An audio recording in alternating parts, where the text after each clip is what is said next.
자, 2021년 첫 삼태성즈. 유튜브 보시는 분들 아시겠지만 지금 멤버 체인지가 좀 있습니다.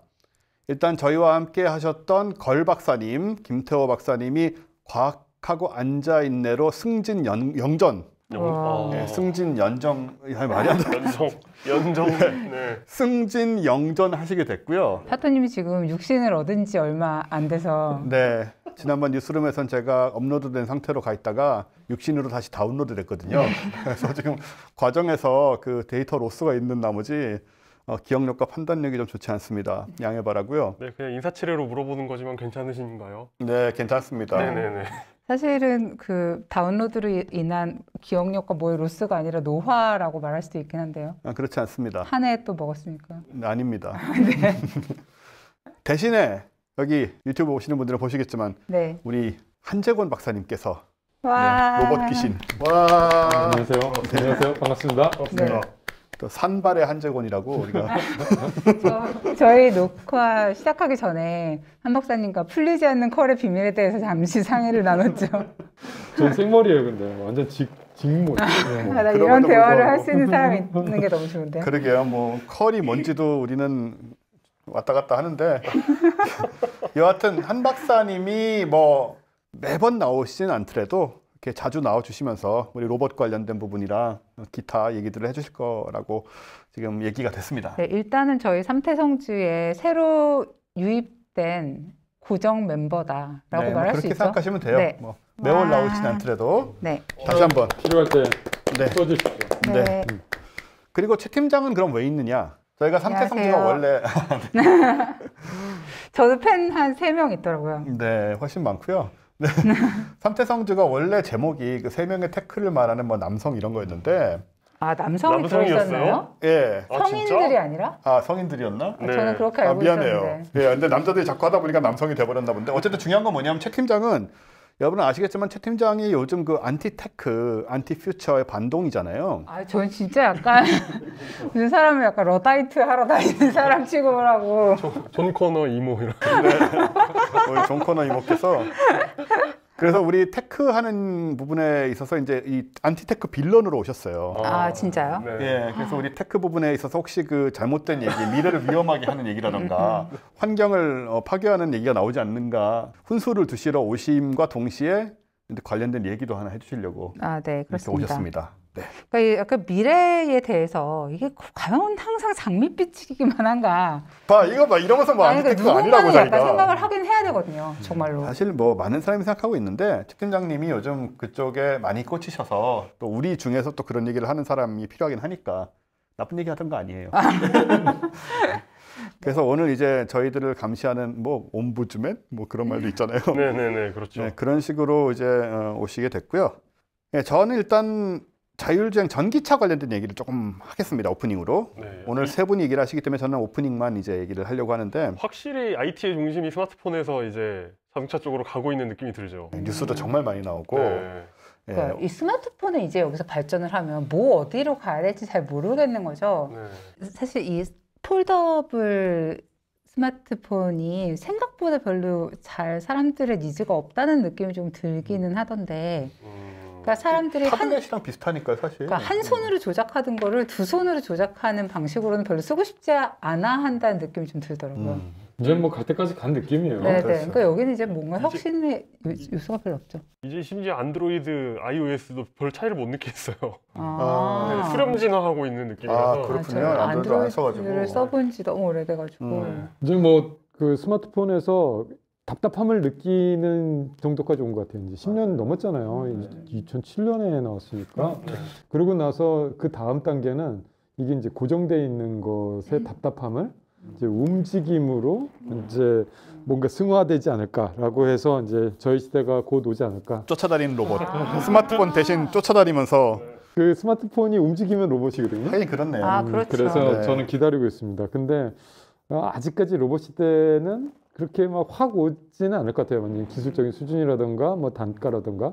근데 그 중간 단계가 이런 모빌리티가 접목된 자율 자동차보다 전 단계는 전기 자동차 아닐까 이런 생각은 하고 있어요. 아, 그렇게 볼 수 있겠네요. 오늘 또 그쪽 관련된 얘기를 이따 해주실 거고요. 네. 일단 그래서 제가 전해드릴 얘기는 뭐 짧게 몇 가지 얘기를 드릴 건데 오프닝으로 일단은 국내의 자율주행의 모 스타트업이 라이다만 가지고 경부고속도로를 5시간 자율주행을 하는데 성공했다고. 경부고속도로를 5시간으로 주행했으면은 시속 100km 정도로 갔다고 해요. 네. 서울에서 총 414km 주행을 했고. 부산? 별로 막히진 않았네요, 그러면. 네, 그러게요. 화장실 들렀답니까 중간에? 그런 건 적혀 있지 않습니다. 그런 시시한 내용들은 뉴스에 나오지 않기 때문에. 아니 자율주행차가 화장실은 뭐 하러 간답니까? 사람이 타고 있으니까요. 타고 아, 있으니까. 사람이? 네. 근데 이분이 5시간 동안 운전대를 안 잡았답니다. 실제로. 한 번도 안 잡고 운행을 했고. 여러분은 그러시면 안 됩니다. 예, 우리는 그럼 큰일 나고요. 네. 제 차는. 당국의 허가를 받아서 하신 실험이니까. 그렇죠. 자율주행 라이다로 이런 허가가 나온 게 지금 세계 최초래요. 이번이. 아, 근데 물론 이제 고속도로만 운행을 한 것이니까 우리가 생각하는 뭐 5단계 자율주행 모든 곳을 다 가는 이런 건 아니고, 하지만 기본적으로 우리가 보통 업그레이드된 최근에 테슬라 같은 데서 보여준 그런 주행들 있잖아요. 뭐 차선 유지, 차간 가격 유지 뭐 이런 건 제 차도 되지만 차선 자동 변경, 급감속 상황 충돌 방지 뭐 이런 것들은 다 이제 잘 됐다고 라이다 하나만으로. 근데 보통 이제 테슬라는 다 카메라를 쓰고 있고 주로 그러니까 라이다 한 개만 쓴 거예요. 라이다 한 개만 쓴 거예요. 360도로 돌아가는 진짜요? 훌륭하다. 라이다 한 개만을 사용을 했는데, 라이다를 잘 모르시는 분들 계시겠지만 라이다는 이제 레이더 비슷한 건데 레이저를 쓰는 거죠. 전파가 아니고. 예, 레이더를 팍팍 엄청난 속도로 쏴가지고 레이더에 비해서 장점은 이제 이 위치와 크기, 형태 이런 거를 레이더보다 라이다가 훨씬 더 정확하게 알 수가 있어요. 카메라로 찍으면 이 영상을 보고 얘를 뭐 인공지능이든 뭐든 뭐 판독을 해. 딥러닝 시켜가지고 이게 그렇죠. 거리라든가 해야 크기라든가. 되는데 라이다는 그게 숫자가 나오니까. 그렇죠. 네. 그러니까 레이더가 원래 좋은 게 거리하고 위치 같은 걸 정확하게 판단할 수 있는 건데, 라이다는 거기에 더해서 형태를 더 정확하게 알 수 있다는 게 장점이고. 그냥 분해능이 높은 기기다 이렇게 그렇죠. 생각하시면 되죠. 레졸루션이 뭐 거의 센티미터 단위니까. 레이더에 비해서 그렇다고 보시면 되고, 그리고 또 한 가지 장점이 그런 게 있대요. 그 전자파를 쏘면은 안개 이런 거는 사실 그냥 다 뚫고 지나가 버리는데, 레이저는 빛이니까 안개 같은 것도 파악을 할 수가 있다고. 그런 안개 상황을 장점도 파악할 수 있구나. 네, 있다고 하는데, 하여튼 그런 걸 성공을 해서 앞으로 이제 우리가 계속 듣던 얘기는 테슬라는 이제 라이다 필요 없다. 카메라만 뭐 8개씩 써가지고 뭐 하겠다 뭐 이런 식의 얘기를 해왔는데, 반대로 또 라이다만 가지고도 되는 것인가. 그러게요. 그 네. 원래 지금 이제 테슬라 제외한 뭐 자율주행 이런 거 보면은 라이다가 4개에 뭐 카메라가 뭐 12대 막 이런 어마어마하잖아요. 근데 여기에서 아무래도 그 양산을 하려면 단가가 중요하니까 하나만으로 갔다는 건 의미가 있는 것 같은데요. 네, 라이다 하나로만 주행을 했다라고 해서 지금 이 기술이 어떤 식으로 발전할 건지 좀 궁금해지는 상황이죠, 사실. 라이다가 더 비싸요? 카메라 12대가 더 비싸요? 라이다가 정말 싸지고 있어요. 그렇더라고요, 아. 진짜. 이 얘기는 비싸다는 얘기죠. 원래는 되게 비쌌는데. 원래는 한 요만한 거 하나에 한 1,000만 원까지 했었거든요. 아이폰 하나 사이즈. 네, 그런데 지금은 10만 원짜리도 나오고 있어요. 진짜요? 그럼 막 그러다 보니까 막 자율주행차에 달리는 막 돌아가는 막 이만한 건 그런 아, 거예요. 그런 거는 아직도 막 몇천만 원 정도 수준인 음. 거를 쓰고 있어요. 왜냐면 신뢰도 높아야 되니까. 네네네. 그런데 계속 싸지고 있고, 그래서 정말 교육용으로 쓰는 것들은 카메라 값이에요. 그냥 웹캠 값이죠. 근데 자동차에 달려면 아무래도 뭐 방수, 방진 뭐 이런 거 다 돼야 되니까 아직까지는 수백만 원대이긴 합니다. 근데 이 떨어지는 속도가, 가격 떨어지는 속도가 정말 빨라요. 그러다 보면 테슬라에서도 아, 이거 얼마 안 되는데 좀 써볼까? 이러지 않을까요? 그러게요. 싸지면 그게 비싼 게 이유였으니까 주로. 그렇죠. 결국에는 센서는 많으면 많을수록 좋아요. 네. 신뢰도는 결국엔 확률 게임이라서 확률을 높일 수 있는 방안이라면 뭐든지 해야죠. 그러게요. 라이다는 할 수 없고 카메라만 할 수 있는 일은 뭐예요? 일단은 형태, 색깔. 색깔? 색깔, 형태. 아, 그래서 고속도로만 주행을 했다는 거군요. 신호등 이런 거 못 보니까. 그 사실 도로 중에 제일 쉬운 곳이 고속도로거든요. 그러니까 제일 쉬운 곳을 했다 정도 의미인 것 같아요. 근데 궁금한 거는 이제 인터섹션 뭐 이런 거, 톨게이트 빠져나가기 이런 것들이 좀 난이도가 있을 텐데 그런 상황은 좀 궁금하네요. 아마 그런 얘기가 없는 걸로 봐서 그런 것은 안 하고 그냥 그 톨게이트에서 톨게이트까지만 생각을 하는 게 아닌가 싶은데 운전면허 처음 따면요. 그런 거 못 하잖아요. 그냥 휴게소 못 들어가고. 휴게소 못 가고 되게 이상하게 우회전은 진짜 자신 있는데 좌회전 못 하겠고 이런 약간 이런 느낌? 화장실 못 들어가고 계속 참아야 되고. 제가 운전면허 처음 따고 첫날에 저는 연수도 안 했어요. 첫날에 대방동에서 출발해서 현대백화점 앞에서 누구를 만나기로 했는데 제가 차를 세울 수 있었던 곳은 장충체육관이었어요. 동호대교를 건너서 방을 건너갔어. 거기 왜 건너 거기? 회전을 뭐 어떻게 못 돌아가지고 아, 어쩌다 네. 보니 완전 동호대교를 이해되죠. 건너서 네, 네, 그런 일들을 다 겪게 되죠. 요새는 고속도로를 어디를 가려면 내비가 최소 한 3-4개의 고속도로를 지나가라고 알려주잖아요. 그렇죠. 무슨 무슨 고속도로 무슨 예전에는 분명 뭐 중부 하나 타고 갔던 것 같은데 네. 거기를 막 한 4개 정도 이렇게 지나서 가라고 하는데 고속도로가 늘어나서 그래요, 그것도. 그렇죠. 많아졌어요, 되게. 짧게 연결되는 몇십 맞아요. 킬로미터짜리 고속도로가 진짜 많아졌어요. 그래서 운전하기도 편해진 것도 사실이고 네, 옛날 분들과 이야기를 하니까 이렇게 아니 고속도로 경부고속도로 있던 시절부터 경인, 경부, 호남 3개 있던 시절. 영동고속도로는 당연히 저 대관령 지나가는 그 고속도로도 아니었고 사실상. 네, 88 올림픽 고속도로 이런 거. 그거 그냥 고등학교 때가 생겼어요. 뭐 저기 호남과 영남을 이런 잇는다, 느낌이구나. 전라도와 경상도를 가로지르는 지금 몇십 개 되는 것 같아요, 고속도로가 네. 진짜. 그렇죠. 어쨌든 네, 이런 실험을 성공적으로 마쳤다고 해서 또 어떻게 되는지 지켜봐야겠고요. 그 다음에 또 자동차 얘기는 애플카가 화제 아니겠습니까? 나오지도 않았는데 애플카가 화제인데 애플카 컨셉들이 여러 가지가 있어요. 뭐 물론 애플카에서 진짜 나온 게 아니고 지금 그건 이제 디자인 하시는 분들이 그냥 그리시는 거죠. 그래요. 아이폰 나올 때도 처음에 막 이런 거 나오잖아요. 네. 뭐 이런 모습도 있는데 약간 뭐 애플 디자인하고 비슷한 느낌도 있고. 저는 이게 차라는 느낌이 좀 안 들어요. 이건 뭐 어떻게 앉을 수 있는지 잘 모르겠어요. 누워야 되는 건지 뒤로. 누울 수 있죠. 예, 그리고 이제 요거는 조금 더 차 같습니다. 네, 저는 덜 예쁘죠. 이거 약간 르노 조의 그렇네요. 르노 느낌이네요. 네. 그쪽 느낌이고 앞에 선명한 애플.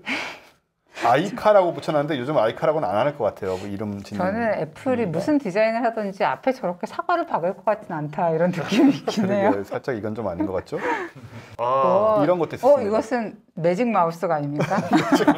매직 마우스네요, 진짜. 근데 이런 디자인은 거의 한 90년대부터 그 컨셉카로 계속 나온 거 네, 아니에요? 네. 그렇죠. 저거를 엔지니어들이 보면은 기겁을 하는 그럴 것 같아요. 기준이죠. 뭐 하자는 거지?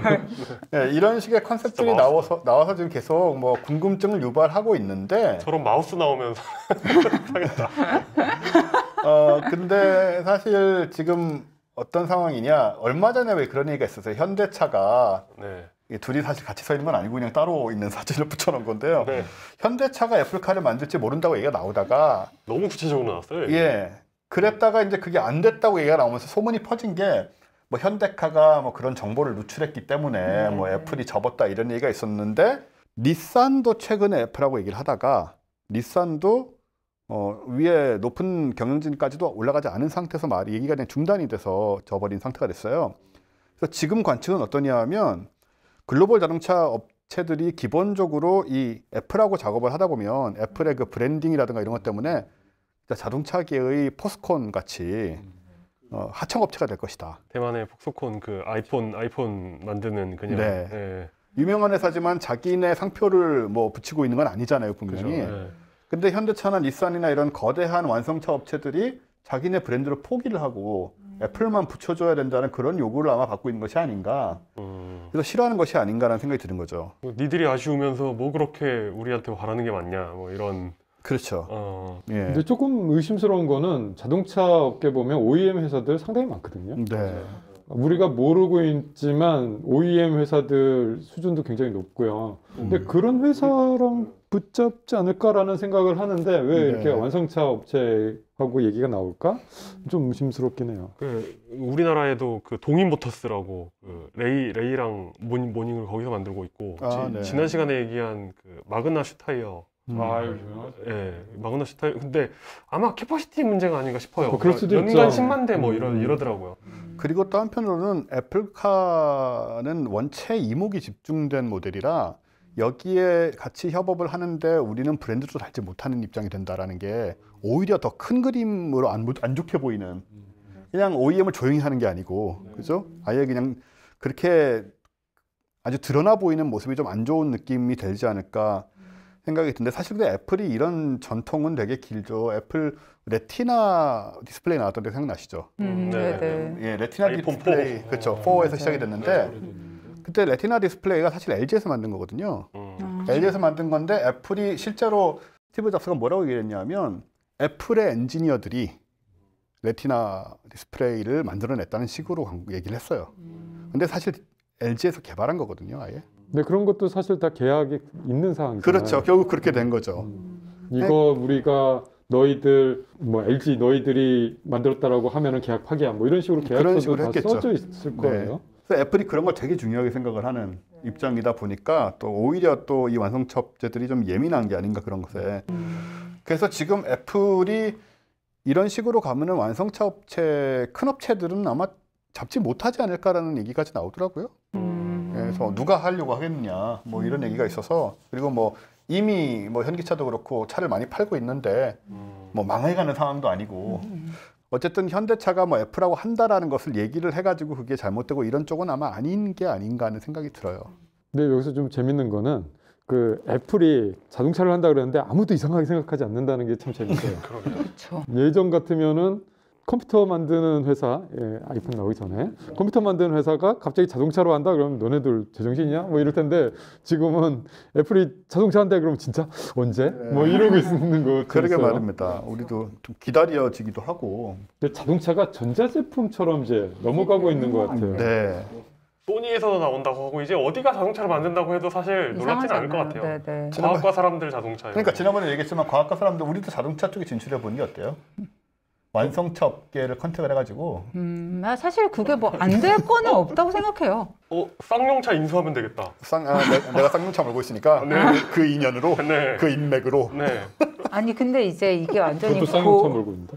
진짜요? 그러시군요. 가능하겠네요 그러면 두 명이나 마음이 되면. 안 좋아요 지금 요즘. 아 저도요. 전 차 좋은데. 좋은데 참. 괜찮은데 인수하면 돼요.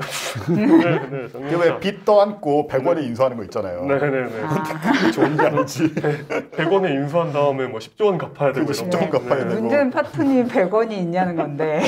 나 100원이 있어. 100원이 아니라고 지금. 주머니에도 있어. 주머니에도 보여줄까요? 지금? 아니야 사람을 보여주지 뭘로 마. 하는 거지, 슬프니까 보여주지 마요. 없네? 동전 갖고 다니세요? 요즘 아니 천천히. 없어요.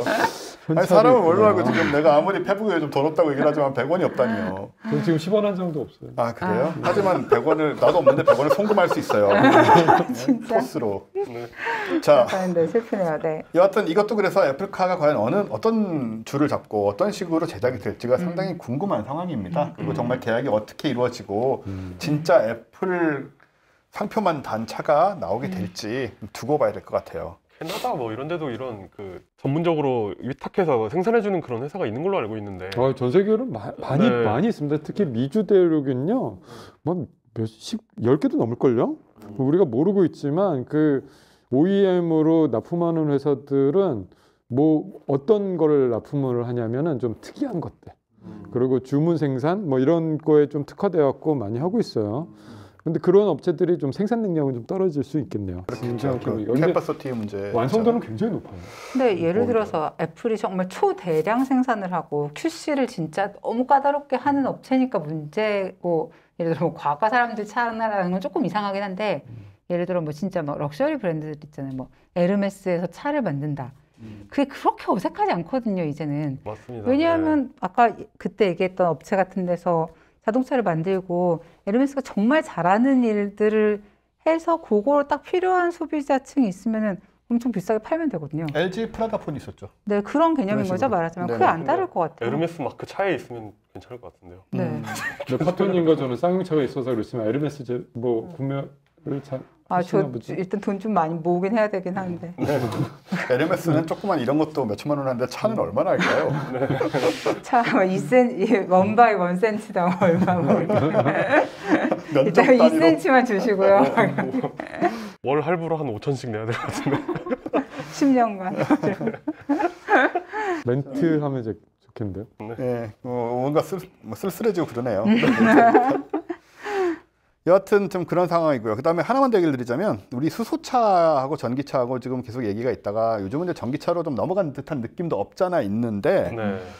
한 업체, 독일의 한 업체가 수소를 마그네슘하고 섞어서 페이스트로 만들어서요. 일종의 치약처럼. 예, 치약 비슷하게 무슨 뭐 슬라임 비슷하게 해가지고 애끌. 애깨. 젤 형태라는 얘기겠죠. 네. 그렇게 만들어서 캔에 넣어서 이것만 바꿔 끼면 계속 이제 연료로 쓸 수 있게. 그러니까 다 쓰고 나면 빼가지고 수소 농축을 할 수 있게 상온에서 막 그런 무거운 탱크 필요 없이. 네, 상온에서 굉장히 농축된 에너지의 상태의 페이스트가 돼가지고 요걸 이제 카트리지처럼 뺐다 끼고 수소차에 이제 대신에 물이 필요하니까 물만 넣어주면 되는 방식으로 쓸 수 있게끔 이런 걸 개발을 했다는 거예요. 좀 굉장한 거 아니에요? 수소가 사실 부피 때, 그러니까 저장할 때 부피 때문에 기체로 해야 되는 거. 예, 위험하다는 얘기도 있고 또 액체 상태로 만들면 또 너무 또 압력도 높고 저온이고 하다 보니 위험하고 또 뭐 시간도 좀 더 걸리고 아무래도 뭐 전기보다는 훨씬 짧지만 그런 여러 가지 얘기들을 했는데 이거는 뭐 폭발할 염려도 없다시피 하고요. 260도, 영상 260도 이상이 되지 않으면 실제로 전화 불 붙을 위험이 없다고 그래요. 그러니까 그런 온도가 이제 현실에서 올라갈 일은 거의 없으니까 특별히 불을 붙이지 않는 한. 그렇죠? 그럼 이거 사고 물탱크에 물만 채우면 되는 거잖아요. 그렇대요. 그리고 이제 이런 데 가서 떨어지면은 이 카트리지만 갈아 끼우면 되는 거죠, 거기 가서. 이걸 보도한 언론이 뭐 예를 들어 뭐 미러 이런 거 있잖아요. 영국의 한 매체 뭐 이런 게 아니라 진짜 좀 그 권위 있는 매체에서 나와가지고 네, 비즈니스 인사이더에 나왔습니다. 혹하더라고요. 네. 그래서 이걸 보면서 우리는 이제 수소의 여러 가지 그런 한계들 때문에 네. 아무래도 전기 쪽이 결국은 뭐 충전도 빨라지고 배터리 교환식으로 가든지 뭐든 해서 결국은 장악하지 않을까 하고 생각을 저도 많이 하고 있었는데 만약에 수소가 또 이런 식으로 풀린다면 그러게요. 얘기가 다를 수도 있다. 근데 이제 많은 분들이 오해하시는 게 전기 자동차하고 수소 자동차를 완전히 이분법으로 생각하시는 거는 약간 좀 약간의 편향된 생각일 수 있다. 왜냐하면 연료의 차이이긴 한데 수소 자동차도 결국 전기 자동차거든요. 그렇죠. 연료전지라는 표현을 쓰니까요. 그래서 모터가 돌아가고 있어요. 그러니까 전기 자동차가 수소 자동차로 진화할 수도 있는 거고요. 그 연료 쪽만, 연료전지 쪽만 잘 접합을 시키면 수소차가 또 되는 거잖아요. 네. 그리고 수소차를 한다고 해서 전기 자동차를 아예 손 놓고 있는 건 아니잖아요. 그 수소차의 연료 부분만 전기 배터리로 바꾸면 또 전기 자동차가 되는 거니까 이거는 뭐 같이 간다라고 생각을 해주시면 좋을 것 같아요. 근데 인프라는 또 다른 얘기죠. 인프라는 다른 얘기지만 자동차에 한정돼서 봤을 때는 너무 이분법으로 생각하지 않았으면 좋겠어요. 뭐 수소 자동차라고 수소에 불을 붙여서 뭐 가는 뭐 이런 그런 엔진이 아니기 때문에 둘 다 전기인데 전기를 어떻게 공급을 하느냐 저희 차이인 것이고. 근데 이거 같은 경우에는 좀 강조를 해놓은 게 그 드론이라든가 항공기 쪽에 사용하기 좋은 그런 어떤 점이 있다고 합니다. 그래서 아마 그 밀도가 높아서 그런지 몰라도 그래서 드론이 사실 배터리가 되게 빨리 닳고 얼마 못 날잖아요. 근데 이거는 좀 더 그런 게 효율적인가 봐요. 그리고 여기 적힌 바에 따르면은 가솔린이 쓰는 곳에 거의 대용으로 쓸 수 있는 어떤 그런 특성을 가지고 있다는 식으로 얘기를 하고 있어서 좋은 말을 다 써놨네요. 예, 뭐 여러 가지 문제도 있겠죠. 따지고 보면 또. 예. 물론 뭐 여기서 굳이 뭐 이렇게 단점을 써놓겠습니까? 이렇게 그러니까요. 기호에서. 엔지니어 습성은 내가 해보지 않으면은 뭐지? 이러면서 의심의 눈초리로 보기 때문에 한번 공개 좀 더 많이 했으면 좋겠네요. 네. 그래서 어쨌든 수소 쪽에서도 이런 이제 움직임이 있다는 거. 그래서 우리로 하여금 어쨌든 선택의 여지를 많이 주는 건 사실인데 그런데 우리 이제 오프닝을 끝내고 우리 안티테크 쪽의 얘기로 팀장님이 얘기로 넘어가기 전에 사실 이 수소도 우리가 지금 대부분 천연가스라든가 화석연료에서 만들고 있단 말이에요. 그렇죠. 그래서 전기는 차라리 뭐 호불호가 있지만은 원자력이라는 어떤 그런 것도 있고 그 외에 뭐 태양광이라든가 등등이 있는데 수소는 오히려 우리는 뭐 바닷물에서 나올 거라든가 이런 식의 생각을 할 수 있지만 혹은 뭐 태양이라든가 그게 아니고 지금 대부분 화석연료에서 나오기 때문에 메탄에서 그런 부분에 대해서는 이게 탄소 문제가 여전히 남아 있다. 또 이 점도 생각을 안 할 수가 없고요. 근데 이제 수소차를 지지하시는 분들의 생각 중에 하나는 그거죠. 촉매를 잘 개발하면 그냥 천연에서 뽑아낼 수 있다. 네. 뭐 물에서도 뽑아낼 수 있을 거다 나중에는. 네. 이렇게 갖고 뭐 화학 쪽에 좀 발전이 이루어지면 그 석유에서 뽑아낼 필요까지 없을 수도 있지 않을까. 라고 해서 여러 가지 연구들이 진행되고 있는 거는 맞습니다. 네. 그 촉매가 또 막 되게 비싸고 막 그렇잖아요. 뭐 어떤 경제성이 있을지는 좀 더 지켜봐야겠죠. 네네. 하지만 뭐 불가능은 아니니까. 예. 그래서 수소차가 더 좋다라고 이제 지지하시는 분들이 있는 거죠. 만약에 이게 이제 전기를 정말 연료전자의 관점에서 전기를 잘 만들어낸다면 로봇에도 이런 거를 또 장착할 수 있을까요? 아, 그럼요. 그렇죠. 로봇 쪽에서는 항상 그 전기 에너지 또는 뭐 다른 에너지 네. 이걸 어떻게 쓸까가 가장 근본적인 문제거든요. 네. 그렇기 때문에 연료전지 얘기는 저는 한 20년 전부터 막 주목해보고 보고 있었던 측면이 있어요. 네. 하지만 로봇에서 중요한 건 또 이제 방전율이거든요. 아. 방전을 얼마나 한 번에 빡 해줄 수 있느냐. 아. 그런 게 또 있어서 힘을 필요로 할 때. 네, 나 이만큼 필요해. 막 네. 10A 줘. 그러면 확 줄 수 있어야 되는데 요 방전율에 대한 얘기가 조금 약해요. 그렇군요. 그래서 그러게요. 일단 그 드론 얘기하는 게 약간 쎄하네요. 만약에 진짜 제대로 이게 힘을 낼 수 있거나 이러면은 전 트럭 얘기할 것 같거든요. 근데- 상용차나 이런 얘기할 것 같은데. 근데 이게 부피 대비 방전율이거든요. 부피와 무게 대비. 이거 크게 만들면 뭐 전기 막 줄 수 있죠. 그래서 지금 트럭과 수소차는 약간 궁합이 좀 맞는 것 같아요. 아하. 맞아요. 약간 그렇게 가고 있더라고요. 네네. 그러니까 일반 승용차는 리튬 전지로 가고 상용차는 지금 약간 수소 트럭이나 이런 것들이 많이 나와요. 왜 그러냐면 이게 스테이션이 있어야 되잖아요. 수소를 네네. 펌핑할 수 있는 넣어줄 수 있는 스테이션이 있어야 되는데 그 상용차들 버스나 트럭 이런 것들은 어떤 일정 구간을 다닐 가능성이 높거든요.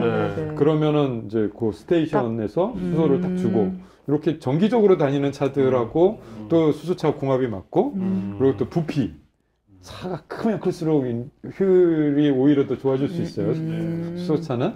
그래서 트럭 같은 상용차들이 제일 먼저 주목받고 있는 게 아닌가 그런 생각을 합니다. 맞아요. 그러니까 넥소도 SUV로 나온 게 그게 이렇게 낮추기가 어렵다고 하더라고요. 아, 부피 때문에. 네.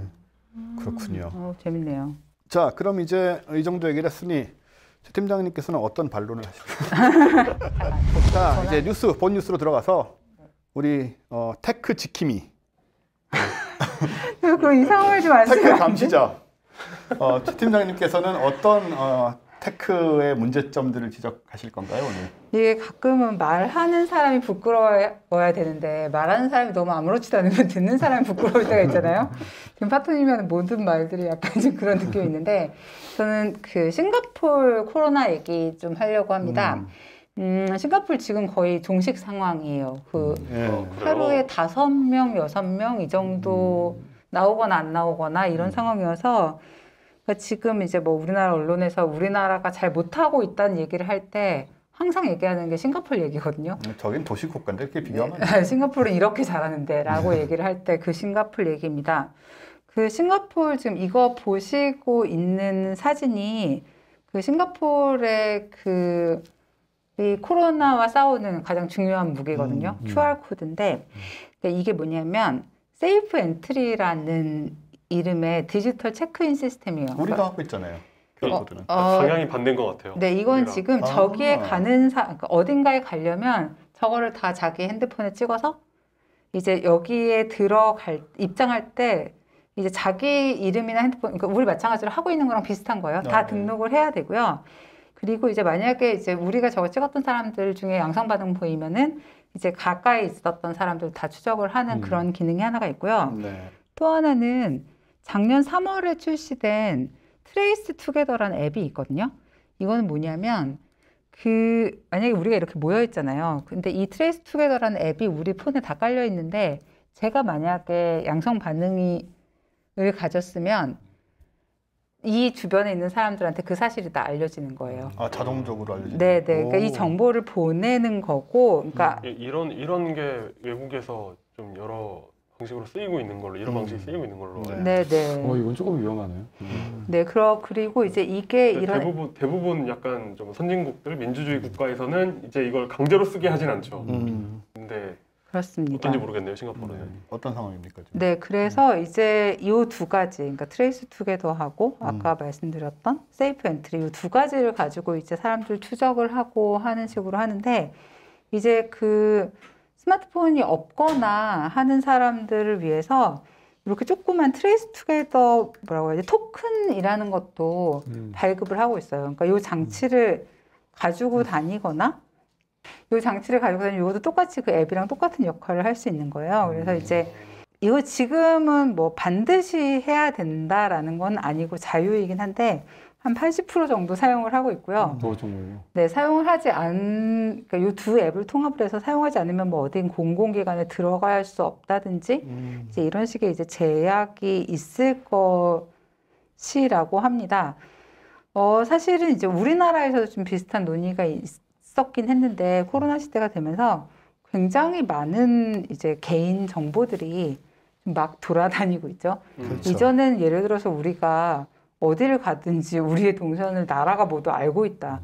이런 거에 대한 거부감, 예를 2년 전에 우리가 어디 가는 어느 식당에 가고 누구를 만나고 누구랑 같이 있고 이럴 나라에 다 리포트를 한다는 걸 상상도 못했을 거잖아요. 정말요? 나라가 정말 몰랐을까요? 제가 어떤 나라는 몰라도 프리메이슨은 알고 있어요. 음모론자들이랑 같이 방송하기 되게 힘드네요. 네.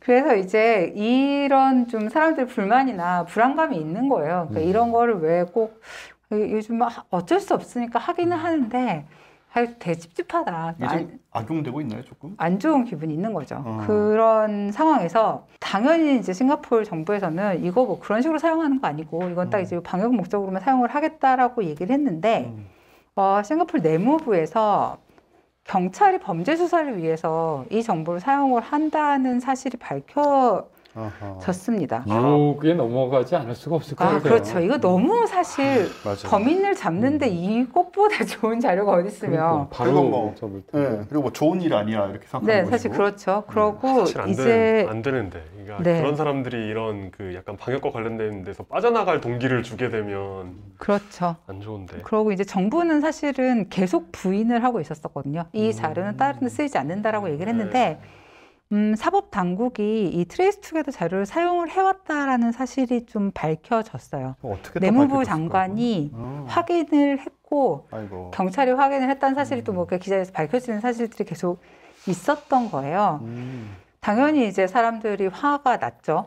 사실 싱가포르이 그렇게 막 이제 프라이버시에 대해서 막 되게 예민한, 그러니까 유럽하고 비교해 보면 우리 뭐 아시아가 좀 그런 거에 대해서 뭐랄까 여유가 있긴 하잖아요. 조금 우리 약간 침해돼도 괜찮아라는 감각이 있기도 하고 싱가포르는 그 중에서도 또 조금 더 뭐랄까 정부의 통제나 이런 거에 대해서 조금 관대한 편이긴 한데 원래 좀 그런 걸로 유명한 나라긴 하죠. 네, 그렇죠. 그리고 이제 이게 사실 처음에 출시됐을 때는 그렇게 사람들이 많이 좀 쓰고 싶어 하진 않았다고 해요. 근데 정부가 이거를 의무화 거를 발표를 하면서 이게 절대로 다른 데 안 쓰인다라고 이제 여러 번 발표를 한 다음에 실제로 이제 지금 한 80%까지 올라간 상태라고 합니다. 그리고 이제 아까 말씀드린 것처럼 이제 뭐 이걸 경찰에서 활용을 하고 있다라는 사실이 밝혀진 다음에는 정부에서 뭐를 발표했냐면 경찰이 사용을 하기는 할 건데 테러, 살인, 납치, 마약 밀매 이렇게 등등해서 7가지 특정 범죄 수사에만 사용하겠다. 이거 가지고 무슨 사소한 무슨 뭐 불량식품 판매 이런 거 쓰지 않고 살인 막 마약 밀매 막 이렇게 뭐 중요한 것에만 사용을 할게. 뭐 다 그렇게 시작하는 거죠. 네. 그러니까 말이에요. 발표를 하게 되는 거죠. 그러면은 살인이나 마약 밀매 하는 사람들은 그러니까 물론 그런 걸 업으로 삼는 분은 안 계시죠. 살인을요. 그냥 그런 사람들이 극히 일부겠지만 그런 사람들은 이걸 안 쓰기 시작할 거 아니에요. 뭐 그럴 수 있겠죠. 근데 지금은 사실은 이거를 안 쓰면 어디를 가거나 하기가 되게 어려우니까 이 앱, 아까 얘기한 이제 그 엔트리 하는 거랑 이거랑 통합이 돼 버리면 그걸 안 쓰고는 되게 어려워서 그러니까 이제 이런 경우에 이제 이런 데이터들이 아까 얘기한 것처럼 이런 데이터들은 언제까지 얼마나 유용할 것인가라는 문제와 이런 데이터들을 우리가 정부에 언제까지 얼마나 넘겨도 될 것인가의 문제 같은 게 발생을 하는 거죠. 그래서 이제 뭐 싱가포르 내에서도 당연히 이제 문제가 있는데, 그러니까 이게 뭐 경찰이 이 트레이스 투게더 데이터까지 손을 대는 거는 애초에 이 데이터를 구축한 목적하고 일치하지도 않고 이거는 뭐 달콤한 유혹이겠지만 정말로 하면 안 되는 일이다라고 주장하는 사람들이 있고 이제 감염병 확산 방지를 위해서 만든 뭐 그 목적 외에는 절대 쓰면 안 된다라는 사람들과 좋은 아까 말씀하신 것처럼 좋은 일인데 뭐 꼭 못할 게 있나라고 나쁜 놈 잡자는 생각하는 건데 뭐 이러면서. 사람들이 있는 거죠. 어떻게 생각하세요? 저는 뭐 그렇습니다. 그러니까 안 되는 일은 그냥 안 되는 걸로 남겨놔야 된다고 생각해요. 이런 문제에 대해서는. 반대다. 이걸 수사 자료나 이런 걸로 쓰는 거. 네네네. 어떻게 보십니까? 만약에 미국의 모든 핵 발사 버튼을 탈취한 테러리스트가 또 싱가포르에 시작이다. 숨어들었는데 자, 그렇게까지 몰고 가면 정말 대답하기가 어려워지긴 하는데. 네네. 근데 지금 어차피 코로나가 끝나면 이게 계속 유지되진 않겠죠, 설마 하니. 그럴 수는 명분이 있겠죠. 없잖아요. 사람들이 동의를 안 하겠죠. 그러니까 네, 명분이 네. 없잖아요. 그리고 이제 제가 인공지능 하면서 좀 공산국가가 솔직히 부러운 적이 많았어요. 왜냐면 개인정보를 데이터. 마구 쓰니까 네, 데이터 그럴 수 수집에 우린 못하는데 네. 저쪽은 마음대로 막 수집해갖고 모델 성능이 막 형성되고 있는 걸 보고 있자니 중국도 보니까 그러고 있더라고요. 그러니까 중국이죠 네. 주로 네네. 막 이런 생각이 드는 거예요. 쟤네들 저렇게 앞서가는데 우리도 그럼 과연 이 뒤처짐을 용인하고서라도 이 민주주의 가치를 지켜야 되는 건가 막 굉장히 심한 갈등을 겪고 있거든요. 네. 현재도 그렇고 네. 그럼에도 불구하고 지킬 건 지켜야겠다는 게 제 생각이고 많은 분들이 그렇게 제 생각과 동의를 하신다라고 생각을 해요. 네. 근데 왜 그러냐면 결국에는 이 가치가 더 중요하지 이 가치를 누군가가 설계를 해서 뭔가 이쪽 방향으로 갈 거야 그러면 그쪽 방향으로 갈 거다라는 기대를 안 해요. 왜 나는 이게 범죄 용도로만 쓸 거야. 걱정하지 마. 딴 거는 안 할 거야. 라고 했다고 치자고요. 네. 근데 과연 그러면 그 사람이 말한 게 그 개인의 생각이고 그 단체의 생각인데 그걸 유용하려고 하는 사람들을 다 자기가 제어할 수 있겠느냐. 그렇죠. 세상이 그렇게 돌아간 적이 없죠. 네, 그러면은 그 데이터를 모은 사람이 만약 책임을 지지 못하는 상황이 벌어지면 어떻게 할 거냐. 이런 걸 했을 때 빅브라더의 탄생도 결국 이런 하찮게 보일 수 있는 이런 거에서부터 시작을 했기 때문에 싹을 잘라야 된다라는 생각은 해요. 그래서 어렵더라도 민주주의 가치를 지키면서 엔지니어들이 좀 더 노력을 해서 그 해보자가 맞지. 경찰 분들이 더 노력을 해서 범인을 잘 잡는 게 맞지. 이렇게까지 우리가 민주주의 가치를 훼손을 해야 되느냐. 그렇죠. 이거는 진짜 좀 그렇습니다. 최근에 왜 팀쿡하고 주커버그하고 싸운 일이 있었잖아요. 물론 뭐예요? 그러니까 팀쿡이 그 애플에서 페이스북의 개인정보 가져가는 거를 명확하게 약관에 표시하지 않으면 업데이트 못하게 한 거예요. 최근에 그 앱스토어 운영 정책이 바뀌어서 네, 정책이 바뀌어서 그걸 그래서 지금 예를 들어서 뭐 틱톡 같은 앱에 보면은 굉장히 거친 표현이 써 있어요. 이 앱이 네 개인 정보를 뭘로 전송하는 것을 허락하겠습니까? 약간 이런 식의 예스라고 해서 그럼 되게 찝찝하니까 지우게 되고 약간 이렇거든요. 그래서 그거를 지금 페이스북하고 그 문제로 이제 싸우고 있는데, 그러니까 실제로 어떤 애플이나 구글이 모을 수 있는 데이터 수준과 한 나라의 중앙 정부가 모을 수 있는 수준은 완전히 다를 거거든요. 근데 정부가 만약에 이런 데이터를 모아서 다른 용도를 전용할 수 있다고 생각을 하면 저는 그거는 우리가 감당할 수 있는 일이 아니라는 생각이 좀 들기는 하더라고요. 그러니까 지금 그러니까 이런 거 다 모으고 있긴 한데 싱가포르의 문제는 뭐냐면 제가 아까 딱 명확하게 설명 못한 것 같은데 이걸 지금 법안으로 통과시키려고 하는 게 문제인 거거든요. 이거를 활용하는 거를. 네, 활용을 하니까 이런 7대 범죄에 대해서 그 코로나 이후에도 쓰겠다는 얘기 아니에요? 그렇죠. 거네. 지금은 그러니까 이 데이터를 활용을 하겠다라는 법안 통과에 대한 문제인데 아직 이게 지금 명확하게 통과된 상태는 아니고요. 이것 때문에 이제 논의가 되고 있는 상태인 거죠. 이게 지금 보면 코로나가 촉발하긴 했지만 결국 앞으로 올 미래의 어떤 단초를 보여주는 상황인데 꼭 이렇게 노골적인 상황이 아니더라도 우리가 사물 인터넷 같은 걸 통해서 굉장히 그 자동화된 세상을 즐기려고 하다 보면 우리의 신상 정보라든가 개인 정보라든가 위치라든가 이런 것들이 계속 어쨌든 간에 보내질 수밖에 없는 그런 상황이 되거든요. 예를 들어서 아침 7시에 이제 8시에 출근을 매일 하는 사람인데 이제 차가 일반 자가용이 없어지고 뭐 자율주행 전기차가 이제 상용으로 운행되는 그런 시대가 온다면은 뭐 아침 8시에 제가 나갈 때마다 차가 딱 와 있어야 될 거 아니에요. 그러면 이제 컴퓨터에는 내가 어디에 산 누가 아침 8시에 어디로 출근한다라는 게 들어가야겠죠, 정보가. 네. 이런 식인 거죠, 매사에. 자동화되고 편하면 편해질수록 결국은 우리 정보를 넘겨줄 수야만 그게 동작을 한다라는 시스템이 돼버리는데 그래서 이제 그런 얘기를 하는 것 같아요. 이거를 컴퓨터 속에서 완전히 암호화해가지고 컴퓨터만 알게 만들고 인간이 정보를 빼올 수 없도록 그런 식으로 해야 되지 않느냐 뭐 그런 논의도 있는 것 같은데 어쨌든 간에 지금 이제 코로나 때문에 조금 늦게 볼 거를 우리가 좀 일찍 보는 게 아닌가 좀 그런 생각이 좀 듭니다. 그 문명을 보면은 전염병을 한번 겪고 나서는 확 바뀌는 그런 역사적인 사건들을 많이 보고 있잖아요. 네. 아마 이게 올해 종식이 된다라고 치면 네네. 2022년은 2019년하고 정말 다른 세상이 벌어질 것 같은데 그 다른 세상이 이런 세상이 이게 데이터를 개인정보 데이터가 막 공용화되는 이런 세상은 아니었으면 좋겠어요. 네.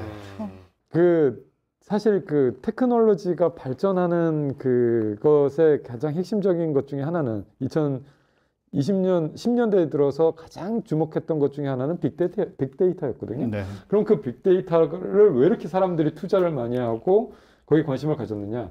개인정보를 알아내는 방법들을 합법적으로 할 수 있는 방법을 해내겠다라는 거였어요. 근데 네.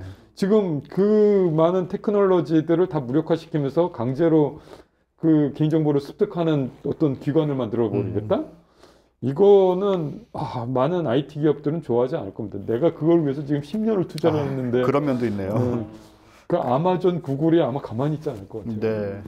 그래서 뭐 싱가포르 같이 좀 원래부터 그런 사회고 여긴 또 도시 국가고 이런 특수한 지역에서 일부 있을지 모르나 기본적으로 뭐 인권 이런 것도 그렇지만은 그 데이터를 지금까지 모아온 기업들에서 반대할 것이다. 예, 그런 말씀. 우린 또 생각하기 힘든 부분인데 역시 네. 현업에 계시니까 그러네요. 그런 쪽의 생각을 또 말씀을 해주시네요. 그 중국은 사실 그 안면 인식 기준으로 한 그 감시가 되게 좀 흔하게 이루어지고 있잖아요. 그러니까 그걸로 예를 들어 지금 방역을 하는데 그러니까 사람들이 모여 있으면 모여가지고 예를 들어서 이렇게 떠들다 헤어졌잖아요. 그럼 집에 와서 너 언제 모여 있었다고 그러면서 벌금 매기고 하고 와. 이런 식이라고 하더라고요. 그런 사회에서 살고 싶지 않아요. 그러니까 그거 어떻게 살겠습니까?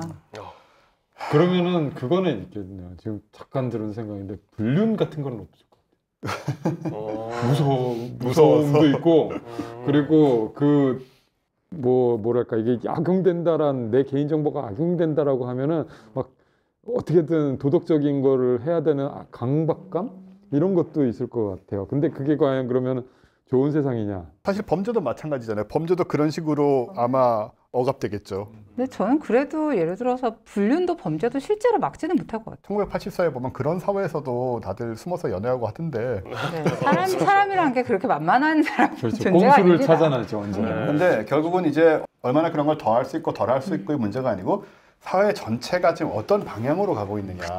사회의 이제 메인스트림의 가치가 무엇이냐의 문제인데 지금 느낌으로 봐서는 우리가 인문사회적인 많은 논의와 대책을 세우지 않으면 뭔가 기술에 끌려가서 이런 것들이 굉장히 쉽사리 편리함과 안전함이라는 명분으로 굉장히 쉽사리 그렇게 변해가지 않을까 하는 우려도 좀 있긴 합니다. 네, 좀 두렵죠. 네. 네. 우리도 이제 당과 인민을 위해 살아야 하나.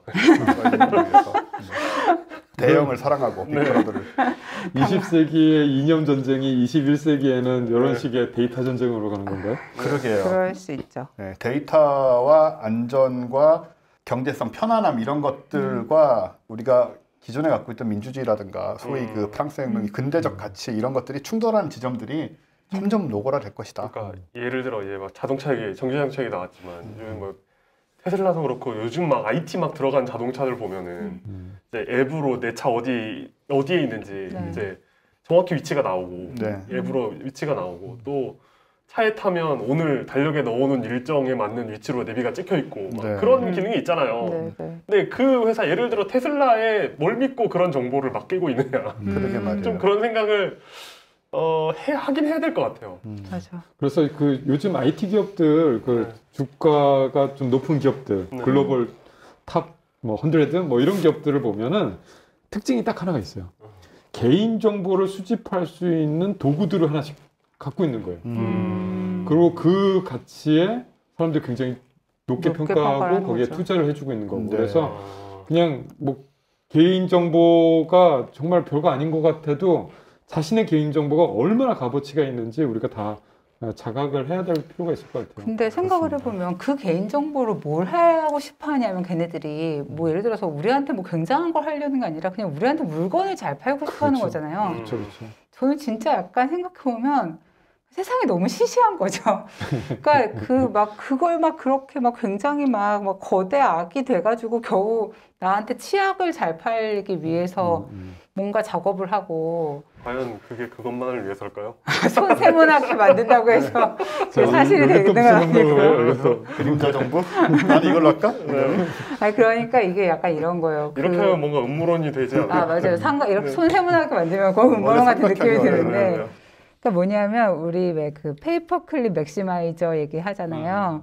그러니까 그냥 단지 페이퍼 클립을 잘 만들려고 하는 로봇이 세상을 멸망시키는 얘기잖아요. 그게 그것처럼 그냥 마케팅을 잘하려고 하는 어떤 의지가 인간을 되게 이상한 방향으로 끌고 가는 걸 그냥 현실에서 겪고 있는 것 같다는 느낌이 조금 드는 거죠. 근데 사실 생각해보면 세상에서 벌어지는 일의 대부분이 되게 시시하고 하찮은 일들이잖아요. 맞아요. 돈을 좀 더 벌겠다. 그렇죠? 맞아요. 남보다 내가 뭘 조금 더 가지겠다. 이걸로 사람을 죽이고 뭐 맞아. 상처 입히고 이런 게 인류 역사인데 사실 어떻게 보면 심지어 전쟁도 하고. 그러니까 전쟁으로 수많은 사람을 죽이는데 그 명분을 보면 저게 정말 저렇게 할 일인가 그런 생각이 들지 않잖아요. 그때 당시에 뭐 어마어마하게 대단한 것 같았지만 지나고 보면 별것도 아닌 경우도 많고 그런 거 보면 우리가 아직은 이제 정말 말 맞거나 치약을 몇 개 뭐 100개 팔던 거를 1000개 판다 이러면 사실 10배의 수익이 올라가고 그럼 돈을 번다. 돈은 곧 힘이다. 이런 식의 논리가 계속 통용되는 한 아무리 하찮은 것 같아도 그쪽으로 이제 기술이라든지 뭐 이런 것들이 계속 쓰이게 되는 거죠. 굉장히 생각해볼 문제가 많습니다. 지금 이 시점에서 우리가 네. 결국에 치약의 문제였구나. 결국은 치약 일을 잡지 말고 원래 파토님은 약간 뭐지 그 칫솔질 반대 안티 칫솔질주의자거든요.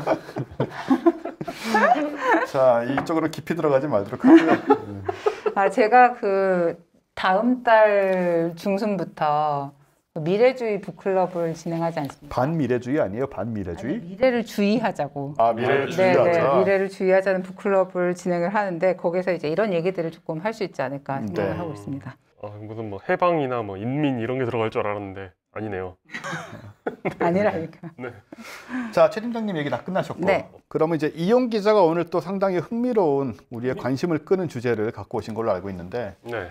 아까 그 파토님이 제가 뭐 감시를 하러 왔다라고 했는데 사실 저는 약간은 감시를 하러 온 게 맞고요. 이용 기자가 이 얘기한다 해서 제가 무슨 얘기를 네. 하는지 보러 왔습니다. 월성 원전에서 방사능 물질이 나왔다. 그렇죠. 무슨 기준치를 얼마만큼 초과했다 해가지고 거의 한 달간씩 끌어왔습니다. 맞아요. 그러다가 지금 이제 대충 정리가 되는 것 같은데 정리는 되는데 결론을 모르겠는 그런 거 있잖아요. 아 대충 진짜 좀 그렇더라고요. 네. 정리는 되는데 도대체 그래서 어쨌다는 거야? 그러니까. 이렇게 잘 모르겠는 상황이어가지고 아 오늘 그 정리해 주시는 거예요? 아니 역시 정리는 안 돼가지고 아. 그냥 기사들을 모아봤습니다. 네. 네. 지금 상황 어떤 그 논란이 벌어지고 있는지 네, 어떤 논란이 있었고 대충 어떤 분위기로 흘러갔는지 네네. 그리고 어떤 게 쟁점인지 이런 것만 한번 기사들로 아 좋네요. 좋네요. 예, 기사들로만 보겠습니다. 네. 최대한 제 의견을 접어두고 네, 네. 네. 이건 저의 의견이 아니라 이제 검색해 보시면 나오는 기사들의 네. 나오는 거라는 걸 다시 한번 말씀드리고요. 네, 그리고 저희 과학과 사람들의 공식 입장과도 무관하다. 네, 무관합니다. 지난달 그러니까 1월 달에 월성 원전에서 방사성 물질이 누출됐다는 뉴스가 떴습니다.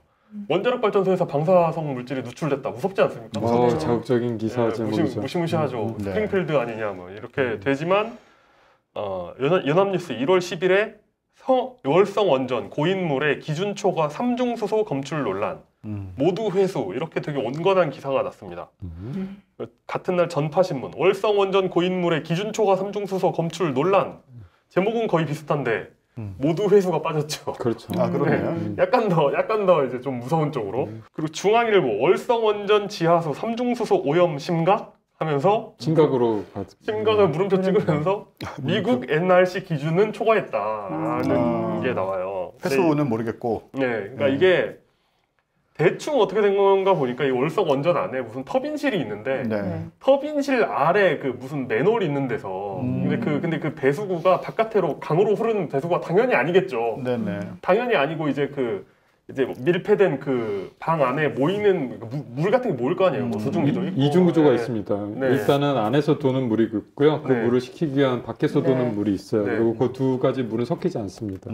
그리고 그 실내에서 이렇게 떨어지는 뭐 물방 같은 게 있을 수 있잖아요. 그러니까 그런 걸 모으는 뭐 수조 같은 게 있는데 그 수조에 있는 물이 뭐 이렇게 뭐 말해서는 뭐 리터당 몇 베크럴 뭐 이런 얘기를 하는데 거기에 삼중수소가 있다는 많다. 거죠? 삼중수소가 뭐 그 리터당 뭐 71만 3천 베크럴 리터 퍼 리터가 나왔다. 근데 한수원의 지하수 배수 개통의 관리 기준이 4만 베크럴 퍼 리터니까 훨씬 초과한 거 아니냐.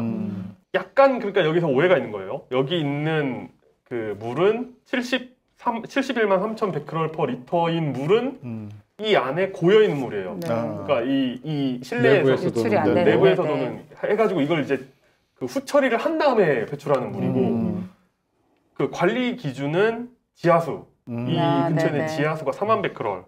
그런데 이게 뭐 미국 기준은 또 달라가지고 뭐 700베크럴만 넘으면 뭐 기준이 넘고 뭐 이런 얘기가 있더라고요. 어쨌든 이런 상황입니다. 그러니까 이제 사태 자체는 뭐 그냥 심각한 것도 같고 아닌 것도 같고 이제 그런 분위기예요. 그러게요. 근데 이게 어떤 상황인지에 대한 분석 기사가 나오기 전에 한 13일 정도 되니까 정치화되기 시작합니다. 사태가. 경기신문, 민주당, 월성원전 방사능 누출은 국민 안전의 문제, 총력 대응할 듯. 사실 총력 대응할 건 정당이 아니라 네. 정당이 아니라 이걸 관리하는 그렇죠. 주체가 한수원 총력을 그렇죠. 다해서. 한수원이 총력 네. 대응해야죠. 그리고 한국경제 월성 원전 삼중수소 시비는 제2의 광우병 선동 이러면서 반대편에서도 정치적 뉴스가 나오기 시작해요. 폴리뉴스 경주 월성 원전 삼중수소 누출 논란 여야 치열한 공방 이러면서 하나만한 얘기는 네. 진짜. 여야가 치열한 공방을 사실 근데 앞에 사건만 들어보면 여야가 공방을 할 일은 사실 아니지 않아요? 그러게 말이에요. 이게 정치적 문제는 아니잖아요, 사실. 근데 갑자기 이때 바나나와 멸치가 등장합니다. 그러니까 1월 18일 전자신문에 이런 기사가 나요. 원자력 학계 월성 원전 삼중수소 위험 수준 아니야. 주민 피폭량 바나나 6개 섭취 수준. 아, 맞아. 기억나요. 맞아요. 네. 생각나죠. 그래서 멸치 얘기도 있었죠. 여기에서 카이스트 원자력 및 양장공학과라는 곳이 있다고 하더라고요. 네. 여기에 정용훈 교수님께서 바나나 6개, 멸치 1g에 해당한다. 라는 기사가 납니다. 그러자 이제 반론이 쏟아지기 시작해요. 한겨레 신문 삼중수소 바나나 6개, 멸치 1g이라는 기사가 났는데 이제 그 바나나 6개, 멸치 1g이란 주장이 얼마나 허황되냐 뭐 이런 약간 얼마나 이게 무서운 얘기냐 이런 이야기예요. 민중의 소리 삼중수소가 멸치 바나나 수준 아주 무식한 얘기 핵종 전환 위험해라는 기사가 있습니다. 여기에는 김익중 의학 박사님이 나오셔가지고 핵종 전환 때문에 DNA 돌연변이 위험이 있다 라는 말씀을 하세요. 모두 다 팩트예요. 모두 팩트인데 네. 그걸 어떻게 해석하느냐의 문제로 지금 가고 있는 것 같아요. 맞습니다. 근데 여기 또 재반론이 나와요. 이제 1월 말 정도가 되니까 재반론이 나와요. 동아 사이언스.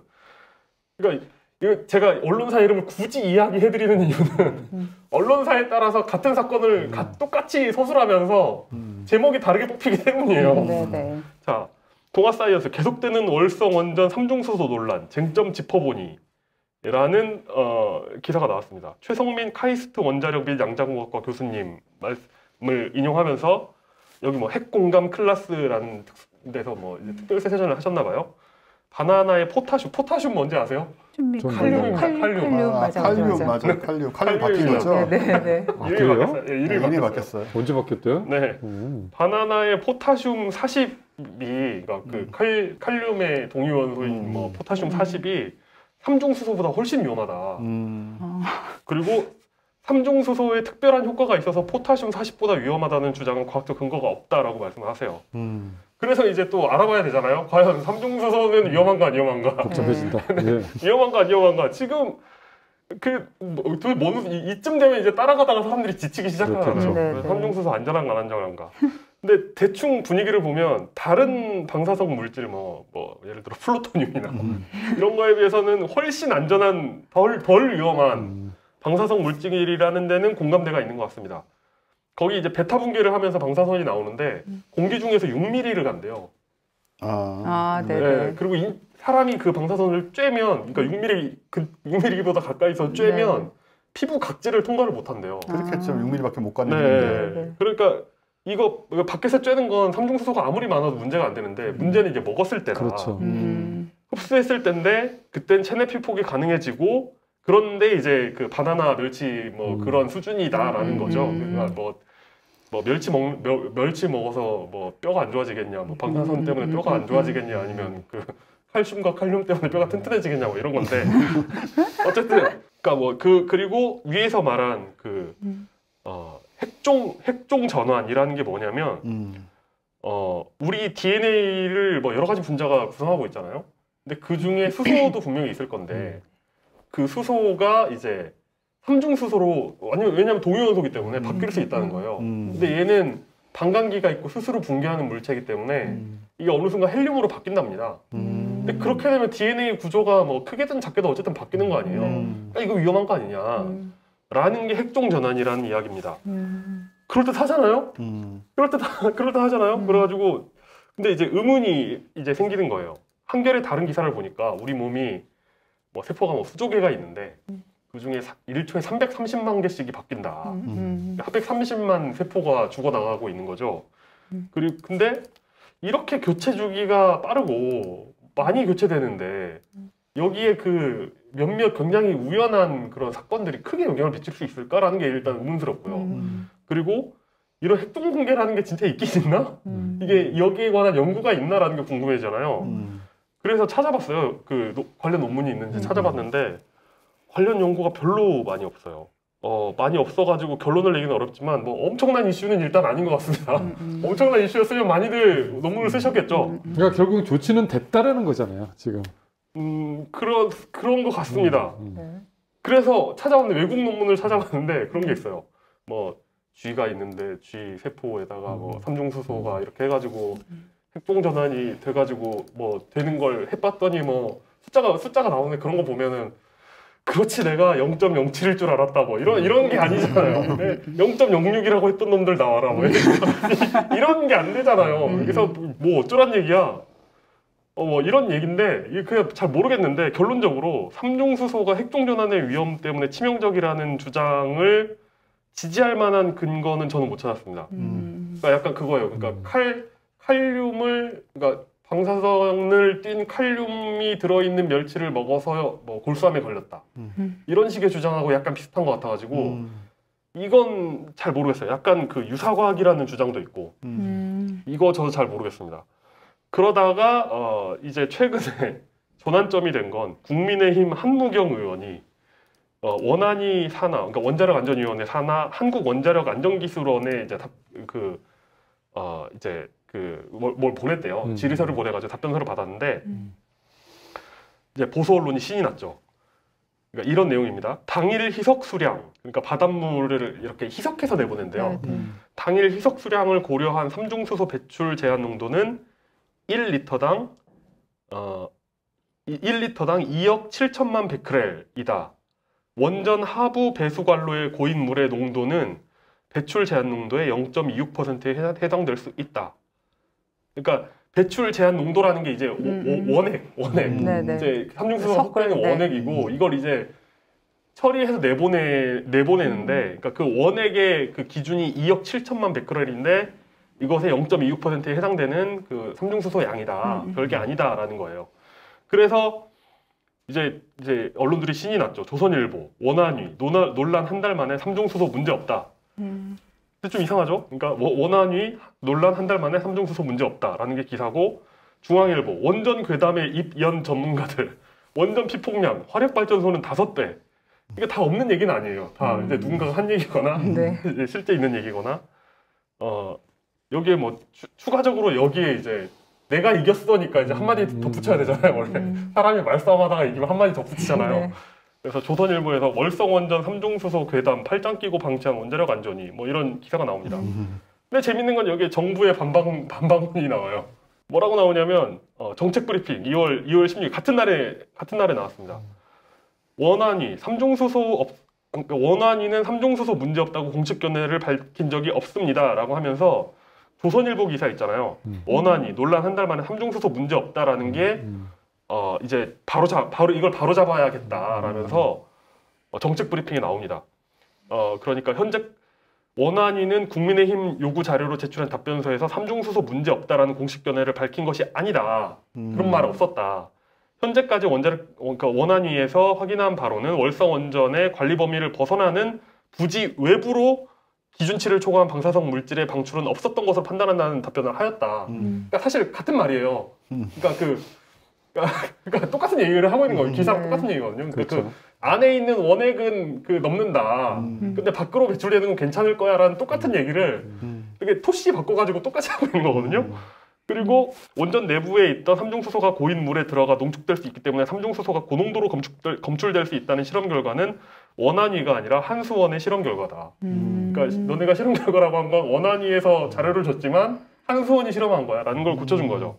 그러니까 마치 원안위가 하지 않은 말을 한 것처럼 따옴표 써가지고 제목을 단 조선일보 너네가 문제야 라는 말을 그러니까 한 것을 이제 오류라고 수정을 했는데 이 정책 브리핑의 제목도 그 기사 자체가 전부 오류인 것처럼 약간 제목을 써놔가지고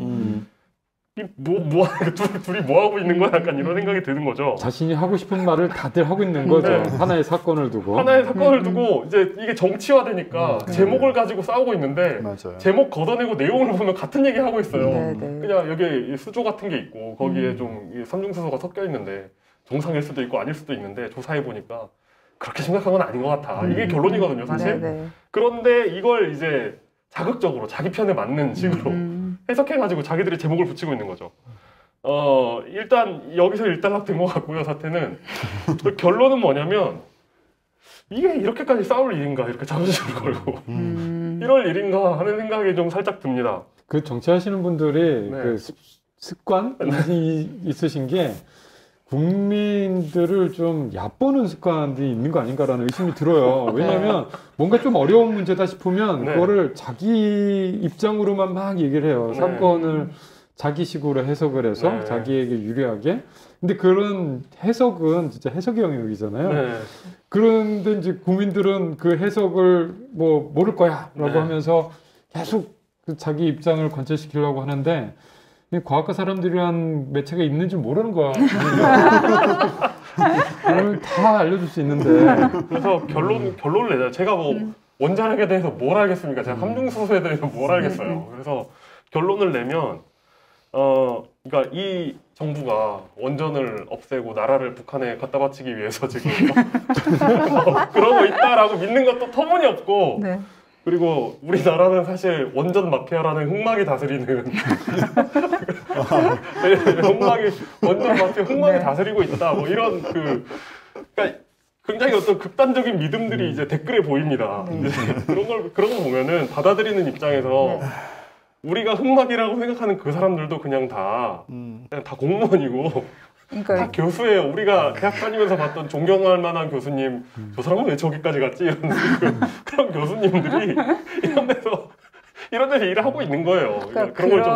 그런 프레임으로 만드는 것 자체의 문제가 뭐냐면, 그러니까 예를 들어서 지금 이 일의 가장 정상적인 상황은 그래 삼중수소가 그런 건 알겠는데 그게 거기에 그렇게 들어가 있는 게 뭐 이게 지금 노후화가 돼서 그런 건지 무슨 문제인지 한수원의 담당자들한테 정확한 브리핑을 받고 상황을 파악하고 예를 들어서 한수원이 뭔가 일을 잘못한 게 있는지 뭔가 이게 관리상의 문제인지 뭔가 알기는 해야 되잖아요. 그렇죠. 뭐 예를 들어 원래 이랬냐? 뭐 이렇게 그러니까, 물어봐야 되는 언제부터 거잖아요. 이랬니? 약간 달래가면서 약간 해야 되는데 그걸 할 수가 없는 거예요 지금. 그 프레임에서는. 그런 쪽으로 논의가 나갈 수조차 없어요 지금. 그러니까요. 이래가지고 그러니까 어디 겁나서 말하겠어요 하는 네. 것이라도. 그러니까 왜냐하면 이 원전 문제가 그렇게 잡히고 나면 뭔가 건전하게 토론을 할 수가 없는 거예요. 야 그때 이용 기자님 말했던 것처럼 일단 얘기 나오면 죽창부터 막 서로 꺾기 시작하기 때문에. 진짜 그래 얘기해봐 이러면서. 그러니까요. 그러니까 이게 이것도 참- 딱 그림 보면 뻔한 게 이 조선일보에서 이렇게 쓴 거, 이 무슨 자료가 나간 거죠. 자료가 나간 걸 보고 이제 조선일보에서 그렇게 해석을 한 거잖아요. 삼중수도 문제 없다라고 네. 했다라고 이렇게 얘기를 내보냈더니 이제 원안위에서 난리가 난 거지. 야, 누가 썼냐? 네. 야, 이거 어떻게 표현했길래 이랬어? 보고는 야, 이거 보면은 이게 문제 없다는 식으로 해석될 수 있는데 빨리 이거 정확하게 이거 따옴표 이거 이거 아니라고 내보내. 네, 아, 이거 네. 내용은 똑같은데요. 아, 그래도 내보내라고 빨리. 그러니까 내용은 똑같아요 이게 지금. 그러니까. 네. 그게 너무 웃긴 거예요. 결국은 누가 책임지고 누가 잘못했느냐 그것에 이제 서로 벌벌 떨고 있는 거거든요. 맞아요. 네. 그러다 보니까 이런 식으로 좀 의미 없는 저 아까 말한 것처럼 정말 문제가 있다고 한다면 그걸 고치든가 해결하든가 네. 문제가 별게 아니면은 정확하게 데이터를 가지고 안심을 시켜주든가 하면 되는데 아, 이건 원래 그렇습니다. 안심하세요 여러분. 이러면은 그러니까요. 얼마나 좋아요. 근데 그게 또 그러면 또 어떤 쪽에서는 또 뭐라 그러고 네. 또 뭐 그러다 보니까는 진짜 정확한 문제는 오히려 짚지를 못하고 뭐 이런 식의 의미 없는 얘기만 왔다 갔다 하는 그런 상황인 거죠. 행여나 이게 뭐 진짜 심각한 문제였다라고 해보세요. 심각한 문제의 어떤 단초였다. 네. 그런데 이런 것 막 서로 악용하는 네. 사람들 때문에 이걸 막 숨기고 그러니까요. 막 이런 일이 벌어져갖고 나중에 진짜 큰일 생기면 어쩌려고. 그럴 수 있어요, 나중에 사실. 진짜 네. 원자력 발전소 일하시는 분들이 만약에 그러니까. 진짜 문제가 발생해도 무서워서 말이나 하겠어요. 지금. 그러니까요. 그냥 맞아요. 아 심한 이 뭐 그런 일이 있으면 안 되겠지만 극단적으로 뭐 드라마식으로 얘기를 하자면은 문제가 생기니까는 이건 내 책임이니까 그냥 예를 들어서 뭐 짐 싸가지고 도망가 버린다던가 어디 뭐 그 사실 그거잖아요. 체르노빌. 체르노빌이죠. 체르노빌도 체르노빌이고 그 후쿠시마. 후쿠시마. 후쿠시마도 딱 그런 거 아니에요? 그렇죠. 네. 그런 거죠. 어려운 문제입니다. 근데 그분들 입장에서는 제가 거기서 일을 한다고 생각을 해도 이거 말을 어떻게 하겠어요? 네, 이거 쉬운 겁나서. 얘기가 아니에요, 진짜. 그러니까 이런 게 진짜로 약간 사회가 내야 되는 되게 비싼 비용을 내고 고쳐야 되는 문제들인 것 같아요. 맞아요. 네. 근데 책임감 느끼셔야 돼요. 두 분. 열심히 맞아요. 이건 열심히 하죠. 이겁니다라고 네. 알려주셔야죠. 중요한 건 이제 포인트를 짚고 해결책을 찾아가는 게 항상 중요한 것이고 네. 정치적인 부분들 이건 정치 문제가 아니잖아요, 기본적으로. 네. 아직 명쾌하지 않거든요. 이게 정상이냐 아니냐도 논의가 안 됐거든요. 네. 와, 그런 상태에서 그냥 정치적인 분위기만 좀 사그러드는 네, 네. 그러니까 이거 좀 흐지부지. 그러니까 이런 거 너무 감정적으로 생각하지 마시고 네. 그냥 관심은 가지되 맞아요. 이거 너무 갑자기 그러니까 누구는 빨갱이라던가 네. 뭐 그 반대 방향의 뭐 그런 거 가지 마시고 네. 결국에 희망은 시민들인 네, 거거든요. 그렇습니다. 해야 될 것 같습니다. 네. 자, 이렇게 월성 원전 얘기 짚어봤고요. 우리 이제 한정원 박사님 오셔서 네. 아마도 오실 때마다 로봇이나 그 관련된 얘기를 해주실 것 같은데 오늘 준비한 얘기는 어떤 얘기십니까? 오늘 그렇게 핵심적인 그 이슈는 아닐 수도 있어요. 근데 그 자율자동차는 사람들이 많이 주목을 하고 계시잖아요. 네.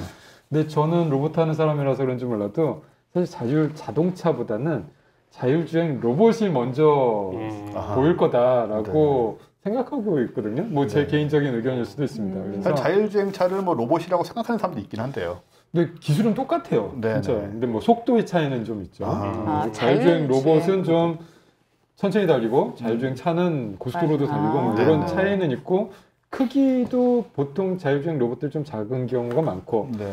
그런 외형적인 차이와 그 성능적인 차이는 있지만 기술적인 차이는 거의 없어 보여요. 네. 그래서 연구하시는 분들도 좀 중첩됩니다. 그랬을 때 자율주행 로봇이 오히려 우리 곁에 다가오는 속도가 좀 더 빠르지 않을까. 라고 해서 자율주행 로봇에 대한 관심도 좀 많이 네. 가져주셨으면 좋겠다라는 생각으로 주제를 한번 뽑아봤어요. 이거는 그냥 자동차 같이 보이기도 하는데 3륜차라든가 네네네. 이것이 지금 자율주행 로봇이란 개념으로 개발된 건가요? 네, 그렇죠. 자율주행 로봇 중에 이제 주목받는 회사들이 이제 나타나기 시작을 했는데 네네. 이 주식 얘기를 하려는 건 아닙니다만 굉장히 많은 투자를 받고 있어요. 요즘 들어서 특히 코로나 시대가 자율주행 로봇을 가속화를 너무 많이 시켰어요. 그렇네요. 비대면. 네. 근데 그러면 자율주행 로봇이 과연 배달을 할 수 있을까? 또는 어떤 물건을 택배 같이 뭐 수송을 할 수 있을까? 네. 또는 음식물을 나를 수 있을까라고 생각을 해보면 에이 안 돼. 라는 생각 많이 듭니다. 네. 아니 그걸 거기서 거기까지 언제 저 속도 뭐 사람 보행 속도로 달려갖고 어느 세월에 짜장면 다 불어 터지지 뭐 이런 생각을 하실 수도 있어요. 네네. 하지만 생각을 조금 달리 해보면 굉장히 많은 부분에서 이게 가능성이 있는 얘기인 게 일단은 그 많은 영역을 커버하지 않습니다. 자율주행 로봇이 지향하는 커버리지는 도어 투 도어가 아니에요. 그 물론 이제 음식 배달은 도어 투 도어인 경우는 많이 있지만 네. 그 내가 여기 서울에서 부산에 뭘 보낼래 네. 그럴 때 도어 투 도어는 지향하지 아니죠. 않아요. 네. 그걸 뭐 자율주행 로봇이 혼자서 다 한다가 이건 아니라는 거죠. 그렇죠. 그렇기 때문에 생각을 딱 구분을 해서 나는 요 배달 지역에 1km 범위 내 또는 2km 범위 내에서만 할 거야 라고 생각을 딱 해버리면 이거 굉장히 미래가 전망이 밝아버려요. 네. 일단은 사회적인 욕구와 기술적인 니즈가 딱 만나는 지점이기 때문인데요. 배달 받아보셨을 때, 택배 받아보셨을 때, 그 택배 하시는 분들이 이렇게 앞에 현관에서 이렇게 주시는 경우가 많잖아요. 네. 그거 불편해 하시는 분도 많습니다. 네. 그렇죠. 이게 이 사람과 사람이 만났을 때 좋은 점도 있지만 만나지 않을 때 좋은 점도 있다라는 걸 이제 깨닫는 거예요. 네. 그래서 사람 만나는 걸 되게 좋아하는 사람들도 이제 슬슬 불편하기 시작하잖아요. 그러니까 아는 사람 만나는 거 좋아하는 거였어요. 네. 근데 모르는 사람 만나는 거는 왠지 좀 불편한 거죠. 그렇죠. 그리고 우리 집 앞인데. 그러니까 집 앞에서. 나의 프라이버시인 공간. 네, 내가 사는 걸 알고 이 사람이 네. 뭐 그런 식의 생각들이 찝찝할 수 네, 있죠. 특히도 혼자 사는 여성들 이런 그렇죠. 거 그렇죠. 불편하고. 더 강도가 높죠. 네. 그러다 보니까 로봇이 배달을 타고 왔을 때 그 느낌이 너무 좋은 거예요. 아, 그러네요. 그걸 경험을 한 거죠. 그리고 이 택배나 배달하시는 분들 입장에서 보면은 내 직업 뺏어가는 거 아니야? 이거 좀 불안해할 수 있거든요. 네, 네. 그런데 오히려 반대 결과가 나옵니다. 왜냐면요 효율이 높아져요. 아. 만약에 라이더라고 할게요. 라이더들이 시간을 어디서 가장 많이 소모를 하냐? 마지막에 시간 소모가 굉장히 심하다는 거예요. 네. 그 찾아갔는데 벨 눌렀는데 안 나와. 엘리베이터 기다리고 있어야 돼. 뭐 이런 기타 등등 여러 가지 상황이 정말 그 라이더들에게는 싫은 상황인 거예요. 그런데 아파트 단지, 시범 단지들이 있는데 아파트 단지에 딱 갔는데 관리실에서 로봇들이 막 서 있어요. 아, 그런 식으로. 그래갖고 관리실에 너 이거 넣어놓고 넌 100kg, 또 여기 넣고 너는 202로 뭐 이렇게 눌러준단 말이죠. 그러고 가는 거예요 그냥. 너무 좋네요. 우체통 우체통 같은 역할을 하는 요즘 뭐 택배 받아주는 뭐 함들 네. 있잖아요. 딱 그 느낌인 거예요. 근데 그 함이 이제 집으로 함이 오는 거구나. 오는 거죠. 그런 거죠. 좋다. 진짜 그랬더니 좋다. 라이더들이 또 만족을 해요. 그렇네요. 자기 돈 더 버는 거예요.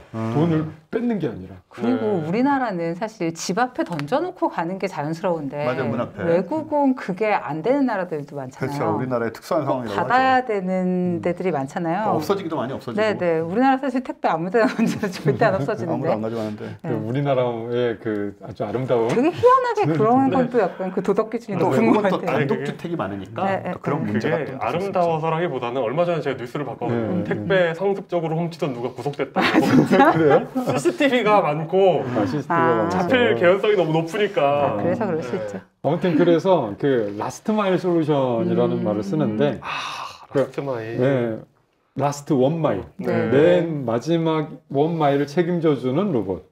요래서 자율주행 차량 기술이 접목된 자율주행 로봇이 코로나 시대를 발판으로 굉장히 급성장을 하고 있다. 그래서 그 좀 굉장히 큰 회사들이 막 유니콘 회사들이 나타나고 있다. 그렇겠네요. 이런 현상을 좀 짚어보고 싶었습니다. 그러니까 지금 사진에 나오는 이런 차량이 정말 경비실 앞에 이렇게 여러 개 있다가 안에 음식을 넣어두면 얘는 가면서 이제 아파트 같은 경우에는 아파트 앞에 뭐 비밀번호 있는 경우도 있는데 이미 다 알고 있을 거고 여기 경비실에서 관리하는 거니까 그래서 열고 그냥 두루룩 들어가서 엘리베이터 타고 들어가지고 올라가면 음식 받고 얘는 도로 내려서 경비실에서 기다린다. 그렇죠. 그럼 그게 사실은 진짜 말씀하신 대로 그 라이더들이 뭐 그 부분이 5분 10분씩 걸리고 막 그러는데 그걸 다 이제 절약을 하면 그분은 오히려 더 그 더 많은 돈을 버는 거죠. 그 라이더 부분을 아직 이 자율주행 로봇이 감당할 수 있는 건 아니니까. 네. 그렇죠? 아직은 이제 시범 단계예요. 네네. 그래서 시범 단지 이렇게 조성해 놓고 한번 테스트를 해보고 있는 거예요. 사람들이 네네. 어떻게 느껴지는지. 그럼 한국에서 하고 있는 거예요 지금요? 하고 있습니다. 아. 굉장히 좋은 반응들이 일어나고 있고 오. 그 한국이 또 특이한 게 사람들이 밀집돼 있잖아요. 아, 진짜. 맞아요. 배달률이 엄청 높아요. 아, 그렇구나. 그러니까 한 번 갔는데 아파트 한 동에 몇 개를 놓고 가는 거예요. 뭐 이런 회 되게 좋고 네. 빌딩들 오피스도 많고 아무튼 우리나라에서 굉장히 큰 회사가 조만간 나타나지 않을까라는 기대를 좀 하고 있어요. 진짜 택배도 그렇죠. 우리 집 현관을 로봇이 두드리고 있다고 하면 터미네이터의 한 장면이 떠오르서 좀 두려웠는데. 근데 기술적으로는 거의 완성 단계예요. 어. 어렵지 않습니다. 네. 그게 T800만 아니라면 좋네요. 근데 진짜 그 라스트 마일이라고 생각하면 저런 비클이면 조금 곤란하지 않아요? 오히려 계단이라든지 그런 상황이 더 많을 것 같은 그러게요. 도로보다. 네네. 그래서 근데 요즘 지어지는 건물들의 특징이 장애인들을 배려한 네네. 건물들이 굉장히 많아요. 법적으로 이걸 갖춰야 된다. 그런 걸 이용을 해버리면 네. 좀 아파트들은 좋습니다. 대개 다 그렇게 되고 다만 그렇네요. 이제 엘리베이터 없는 빌라 5층 뭐 이런 데도 많이 있으니까 그런 데는 조금 더 이제 다리가 필요하다던가 이런 식의 상황이 이제 필요할 것 같은데 근데 그런 것도 지금 얘기를 해주실 거 아니에요 이제. 네네. 그래서 이제 이거는 뭔가 갖춰진 도시의 솔루션인 거죠. 근데 네. 다양한 세상은 진짜 다양하잖아요. 네. 그런 것까지 다 커버할 수 있을까? 아니, 그건 못하지. 뭐 이런 상황입니다. 그런 와중에 또 현대자동차가 왜 웃으시죠? 아, 생각만 해도 너무 좋으신가요? 아니 요즘 현대자동차가 열심히 일하고 있는데 덕분에 저희가 일거리가 많아지고 있어요. 네. 막 기쁘시네요. 불려다니고 있어요. 왜 아. 저한테 물어보세요? 현대한테 물어보세요? 막 이러고 있는데 그래도 제가 제일 만만하니까 거기 그 사람들이 일하냐고 바쁘고 저도 바쁘긴 한데 아무튼 열심히 그 개발하고 당신이 와서 해설 좀 해줘. 뭐 네. 운동선수가 운동하면 뭐 해설가 캐스터가 이렇게.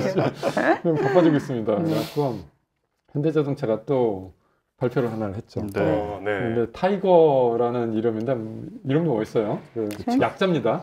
TIGR은 뭐 네. 어떤 뜻을 다쓴 트랜스포밍 인텔리전트 그라운드 익스커션 로봇 이런 식으로 읽으면 외국 사람이 알아듣나요? 엑서큐션이라고도 하긴 하지만 인터넷은 조금 잘했어 더 잘했어.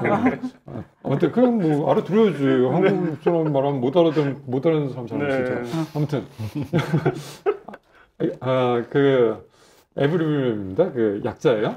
그래서 자율주행 차 기술이 자율주행 로봇으로 접목됐을 때 어떤 일이 벌어질까를 굉장히 상상하게 만들어주는 재밌는 발표를 했어요. 그래서 이거 차량은 아닙니다. 네. 근데 바퀴가 달려 있고요. 바퀴인데 그 바퀴가 관절이 돼요. 그렇고 비디오를 보시면 알겠지만 이게 바퀴 안쪽에 관절이 있어서 다리처럼 이렇게 사족보행처럼 이렇게 윙 하고 네. 네. 로봇처럼 제가 저번에서도 이 과학과 사람들에서 얘기를 했는데 뭔가 꼼수를 찾는 방법으로 로봇은 진화할 거다라는 말씀 잠깐 드렸어요. 그러니까 관절 로봇이냐 바퀴 로봇이냐가 아니라 바퀴와 관절을 적절하게 조합한 꼼수들이 이제 먼저 나오기 시작을 할 거다. 왜냐하면 바퀴만으로 안 되고 관절은 너무 효율이 떨어지고 그래서 그 두 개의 장점을 결합한 그런 하이브리드 형태 이걸 주목해 보셨으면 하는데요. 그거를 바로 또 저희 방송 보고 한 건 아니겠죠. 저 개발 기간이 몇 년이었을 테니까 바로 그 말을 받아서 하토님 그 보셨던 비디오 목록 보니까 뭐 그 몸통 세게 치는 법 이런 격투가는 게 괜히 하는 말이 아니에요. 이거 개인정보 이렇게 듣는군요. 네. 그렇구나. 자, 저거는 약간의 CG예요. 네. 상상도. 이거는 원래 그 엘리베이터라고 좀 큰 모델 옛날에 컨셉으로 나왔던 CES에서 발표를 했었죠. 그렇죠. 네. 그거의 이제 후속작입니다. 그래서 드론인가요? 아니에요. 저렇게 이거 작은 로봇. 네. 로봇이에요. 그래서 작게 하나 시제품을 만들었어요. 이번에 조금 넘어가 보겠습니다. 이렇게 넘어갈게요. 타이거란 거는 이제 엘리베이터 방거보다 작게 이런 식으로 이제 좀 뭐 모형 자동차 같은 네네. 그런 크기로 만들었어요. 그래서 이런 개념입니다라고 설명을 해주는 비디오인데, 자, 이런 형태의 자동차 자율주행 로봇이라면 아까 최 팀장님께서 말씀하셨던 그런 계단 같은 거, 험지 같은 거를 빠르네요. 가는 거죠. 그냥 바퀴가 굴러가는 빠르게 거니까. 할 이럴 때는 차처럼 그냥 움직이는 것이고 그러다가 뭔가 계단이 나타났다 그러면은 관절이 이제 역할을 해줘야 되죠. 계단 그렇죠. 올라가는 역할. 사실 저런 하이브리드 형태의 저렇게 오, 이런 식으로. 로봇들이 우리가 보게 될 음. 최초의 실용적인 형태의 로봇이 아닐까라는 아, 생각을 좀 하고 있어요. 배달도 이런 친구들이 한 번씩 유리할 수 있겠네요. 그렇겠죠. 네. 뭐 아까 말씀하셨던 5층 빌라 네. 그런데도 꾸역꾸역 올라갈 수는 있을 수도 있어요. 네. 지금 드론이 이렇게 놓고 갔어요. 약간 그 그렇죠. 우주선이 로봇 놓고 가는 그런 느낌. 로봇 놓고 그런 가는. 느낌이죠. SF 저런 식으로 팬이시라면 그 듀네에서 캐리오리 그 그러니까. 네. 그런 식으로 활용도 할 수 있다는 것이고 네. 근데 현대자동차가 저런 걸 지향하고 있다는 게 참 재밌죠. 그러게요. 그러네요. 우리가 삼태성지에서 현대차 얘기를 여러 번 하게 되는데 어쩔 수가 없어요. 요즘 현대차의 방향 같은 것이 삼태성지에서 관심을 가질 수밖에 없는 그런 좀 지향점들이 보여서 그럼 협찬이라도 좀 받아야 되는 거 그 얘기 아닐까요? 계속 하고 그러니까요. 있는데요. 네. 연락이 없습니다. 아, 차라도 한 대 줘야 되는 거 아니에요? 뭐 이거 타이거 이거 하나 주면 우리 계단 이거 힘들잖아. 거기 짐 옮기기. 이제 달력 그거 하는데. 스팟 주시면 안 돼요? 스팟? 제 아직 작아요. 아직 능력 안 돼요. 그래요? 아직 굉장히 작아요. 그치, 왜 달력도 가벼운데. 달력 배달로. 나중에 뭐 심지어는 화성인이 뭐 달고 네. 가겠다는 얘기를 하던데. 뭐 이제 상상을 이제 막 하는 거죠. 이게 잘 되면 이런 험지 로고로. 중에 저런 화성, 달 이런 거 어때?라고 네. 하고 있는 거예요. 뭐 안 될 건 없겠죠 사실. 네. 그렇죠. 근데 달이 또 그렇게 험지라고 하기도. 그런가요? 하긴 지구가 험지예요. 지구가 제일 험해요. 그러니까 달에 사실 험할 게 뭐 약간 바닥이 울퉁불퉁한 거 빼고는 그렇게 저런 거 험할 게 뭐가 같아요. 있을까요? 크레이터 같은데 내려가서 이제 관측을 해야 되니까 그런데 이제 가지 않으면 의미가 없잖아요. 좀 뭐 그런 정도. 어쨌든 재밌는 네, 로봇들이 그러네요. 많이 나오고 있는 중이고요. 네. 그래서 자율주행 로봇도 관심을 한번 가져줬으면 좋겠다. 자율주행차보다 오히려 더 먼저 나올 수도 있지 않을까? 라는 완전 생각을- 자율주행 우리가 생각하는 그런 자율주행 차보다 오히려 저런 애들이 돌아다니는 게 더 하긴 그럴 수 있겠네요. 왜냐면 쟤네들은 빠르게 달려도 사람이 죽진 않잖아요. 치여서. 안전 문제가 가장 네. 얘네들한테 그러네요. 유리해요. 네. 그리고 규제를 뭐 사람 보행 속도 이상 가지 마, 뭐 이렇게 할 수도 있는 거고 차도로 넘어가면은 뭐 한 30km 자전거 속도 인정해 줄게. 뭐 이렇게 우리가 법을 어떻게 만들지는 좀 모르겠죠. 네. 근데 이 엘리베이트라는 이 친구는 보니까 사람이 2명이 탑승을 하고 그 자율주행을 하면서 사람이 옆으로 타더라고요. 네, 이렇게. 네. 이거 같은 경우는 사실 방금 본 그런 작은 로봇보다는 오히려 차량에 가까운 그렇죠. 느낌이었는데 이게 진화되면 저렇게 네. 차량으로 진화될 수 있습니다. 이걸 아. 보여주고 있죠. 평소에는 차량으로 다니다가 예를 들어서 뭐 오프로드로 가면 이렇게 뭐 다리로 뻗어서 가기도 아, 하고 뭐 그런 멋있다. 개념인가요? 되게 좋겠네요. 네. 근데 그게 좀 애매한 것 같아요. 예를 들어서 드론인데 엄청 커서 거기에 사람이 탈 수 있으면 헬기가 되는 건가? 약간 그런 생각 해보게 뭐 되잖아요. 헬기 역할이죠. 그걸 제 현대차에서도 그 얘기를 했잖아요. 나르는 자동차 같은 개념으로 해서 그런 걸 만들겠다는 식으로 얘기를 했고. 그래서 현대차에서 이번에 보스턴 다이나믹스 인수도 했지만 기본적으로 좀 이런 쪽으로 보스턴 다이나믹스 인수 이전에도 이미 많은 좀 준비를 하고 뭐 만들고 있지 않았나. 이것도 보스턴 다이나믹스랑 관계 없는 거잖아요. 관계 없죠. 그렇죠. 뭐 지금 다른 회사 아까 보여줬던 타이거는 네. 인수했던 다른 회사입니다. 다른 회사인데 뉴 호라이즌스. 뉴 호라이즌스, 네. 뉴 호라이즌스 스튜디오. 네. 인수한 지는 좀 됐죠. 아. 여기서 개발한 명왕성과 관계 있습니까? 명왕성 가고 있는 것 같은데 딱 보니까. 저게 달이나 화성이 아니라 명왕성이었나요? 근데 이런 식으로 뭐 월면이든 어디든 사실 뭐 갖다 놓으면 다닐 수 있을 거라는 생각이 드네요. 그러게요. 그리고 이런 건 이게 양산형이 되면 이거를 뭐 매번 로켓 보낼 때 따로 만들어 할 게 아니고 이거 하나 사가지고 넣으면 가서 이제 기능을 한다면 그러게요. 이런 부분의 비용도 이제 줄일 수 있고 많이 돌아다니게 할 수 있고 싸니까. 그럼 이런 생각도 한번 해줘 보세요. 만약에 제 예상대로 자율주행 로봇들이 이제 돌아다니는 시기가 왔다. 생각보다 좀 빨리 왔다. 그럼 나는 그걸 이용해서 뭘 할까? 이런 생각을 해주시면 새로운 BM 사업 모델이 될지도 모릅니다. 우린 뭘 하게 될까? 자율주행 로봇이 생기면. 두부 사오게 시키고. 책 나르기? 나는 나를 좀 그건 차로 하는 거. 달력 나르기? 자율주행처럼. 두부상. 달력. 야 이런 최첨단 기계로 종이 달력을. 이렇게 사지가 이렇게 길어지니까 저 입식 타격을 연구하거나 이렇게 대련 상대 이런 거. 얘랑 이렇게 쭉 내려온 거 달심이랑 상대하듯이.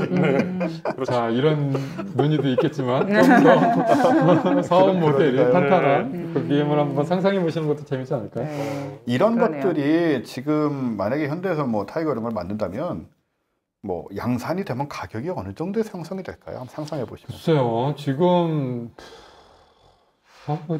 진짜 어려운 주제인데 그 스팟 있잖아요. 저번에 네. 그 스팟이 한 8천만 원, 9천만 원 정도에서 지금 팔리고 있단 말이죠. 네네. 그 기술보다는 약간 마이너스일 수도 있습니다. 네네. 그렇다면은 수천만 원 수준? 수천만 원 수준. 근데 그거를 구매한다 이런 생각을 하기보다는 좀 빌려 쓴다 이런 네. 생각을 할 수도 있지 않을까요? 그렇죠. 그럼 어떤 특정한 비즈니스의 경우 아까 뭐 아파트 배달도 얘기하셨지만 특정한 비즈니스의 경우에는 굉장히 유용할 수 있고 택배도 그런 식으로 경비실에서 쫙 받아가지고 예를 들어서 뭐 1호, 2호 라인에 올라가는 짐들 얘가 하나 다 실어가지고 가서 지가 다 배달하고 내려오면 되고. 이거 건설회사가 주목할 수도 있어요. 그러네요. 내가 아파트 단지 하나 짓는데 아파트의 프리미엄을 어떻게 하면 높일까? 괜히 좋은 인테리어, 뭐 이태리 대리석을 까는 것보다 뭐 그것도 하겠지만 관리실에 우리는 로봇들이 대기하고 있습니다. 뭐 이런 식으로 하면 그러네요. 아파트 브랜드가 또 네. 높아지겠죠. 맞아. 요즘 막 그 별의별 거 다 해주잖아요. 새로 짓는 단지들. 그러네요. 막 그리고 무슨 뭐 그 거리뷰 같은 거 찍을 때 골목 같은 데 돌아다니게 하거나 뭐 그런 방식으로도 할 수 있겠네요. 이런 거를 우리가 현실에서 실생활에서 보는 건 언제쯤일까요? 로봇들은 지금 돌아다니고 있으니까 네. 시범으로. 그런데 보통 시범 단지 만들어서 이렇게 실증 사업하고 하면은 3년 내에는 뭔가 보일 거예요. 3년 정말? 내로는 우리가 진짜요? 우리 집은 아닐지 몰라도 주변에 친구들이나 이런 집에서 왔다 갔다 하고 있을 것이다. 그러니까 여태까지 그래 왔어요. 우리 산업이 대한민국 굉장히 빨라서 그렇다면 뭐 보수적으로 잡아도 5년? 5년 내에는 뭔가 보이는 걸 겁니다. 적어도 네. 5년 내에는 인스타그램 내 지인 중에 누군가는 이렇게 우리 아파트 로봇이에요 이러면서. 네. 로봇 올렸어요. 우리 아파트는 로봇이 배달해줘. 네, 이렇게 하면서 사진 찍었는데 시계에 이렇게 살짝 걸쳐가지고 키아 제이런. 선생님들 저기 로봇 있어. 위에 여기 저희 벤츠 로고 이런 거. BMW 키 얹어놓고 있구만. 얘는 BMW는 아니에요. BMW 내 차. 야, 그럼 미래가 진짜 요즘 그런 생각 많이 드네요. 2020년 넘어가면서 이제 미래가 진짜 현실이 돼가고 있다. 그런 생각이 많이 드는 상황입니다. 자, 그럼 한정화 박사님 얘기까지 들었고요. 제가 마지막으로 뭐 지난번에 아마 뉴스엔가 어디서 이 뮤제로라는 것에 대해서 살짝 얘기는 드렸는데 우리 알파고가 2세돌 이후에 어떤 식으로 계속 진화해 왔는가라는 거는 이제 제가 아마 삼태성대에서 한번 짚어드린 바는 있습니다만은 지난번에 우리가 서울대 석차업 교수님하고 강원대 이주영 교수님을 모시고 그 알파폴드가 무엇을 했고 또 단백질 분석이 왜 중요한지 이런 얘기를 드렸는데 이제 그 얘기를 하면서 알파 시리즈가 결국은 이제 알파 제로로 가서 인간의 기보라든가 그런 걸 보지 않은 상태에서 바둑하고 체스하고 일본 장기인 쇼기의 이제 세계 챔피언이 된 상태가 알파 제로의 상태였죠. 네. 그리고 알파폴드가 되고 또 이제 알파 스타가 돼서 스타크래프트 하고 있다 이런 얘기를 드렸는데 이 뮤제로라는 것을 살짝 얘기를 드리긴 했지만 뮤제로의 좀 무서운 점이 있다면은 룰을 가르치지 않아도 된다라는 점이었어요. 네. 그러니까 이런 것을 보면서 그 딥마인드가 어떤 것을 추구하는지에 대한 구체적으로는 알 수 없어도 어떤 느낌 같은 걸 좀 받을 수가 있는데 예를 들어서 우리 같으면 바둑이나 체스나 뭐 쇼기나 이런 거를 옆에서 좀 보고 있으면 룰을 파악해서 할 수 있겠습니까? 그것도 세계 최고로? 당시 룰을 가르쳐줘도 세계 최고로 하긴 되게 룰을 어렵고요. 가르쳐줘도 들어도 못하는데 네. 얘는 이제 스스로 룰을 파악해가지고 아무것도 안 가르쳐주는 거예요. 그냥 보여만 주는 거예요. 그러면 자기가 이제 계속 이제 스스로 게임을 하면서 스스로 규칙을 터득하고 그래서 지금 결국은 알파 제로 수준의 이 셋 다 도달을 해버렸고요. 예, 그냥 대충 하는 게 아니고 그리고 지금 아타리 게임 중에 이 팩맨, 미즈 팩맨이라고 있어요. 이 미즈 팩맨이라는 게임에도 도전을 해서 이게 굉장히 어렵습니다. 컴퓨터 입장에서는. 굉장히 스타크래프트도 어렵고 이런 게임들이 굉장히 어려운데 그것도 지금 굉장히 잘하고 있다라는 얘기를 들었습니다. 근데 이런 거를 이제 보니까 백지 상태에서 경기를 치러가면서 스스로 이제 게임의 규칙과 보상을 터득을 해나가고 또 보상을 받은 뒤에는 보다 쉽게 보상을 획득하는 방법을 찾아낼 때까지 계속해서 자기가 방법을 바꾼대요.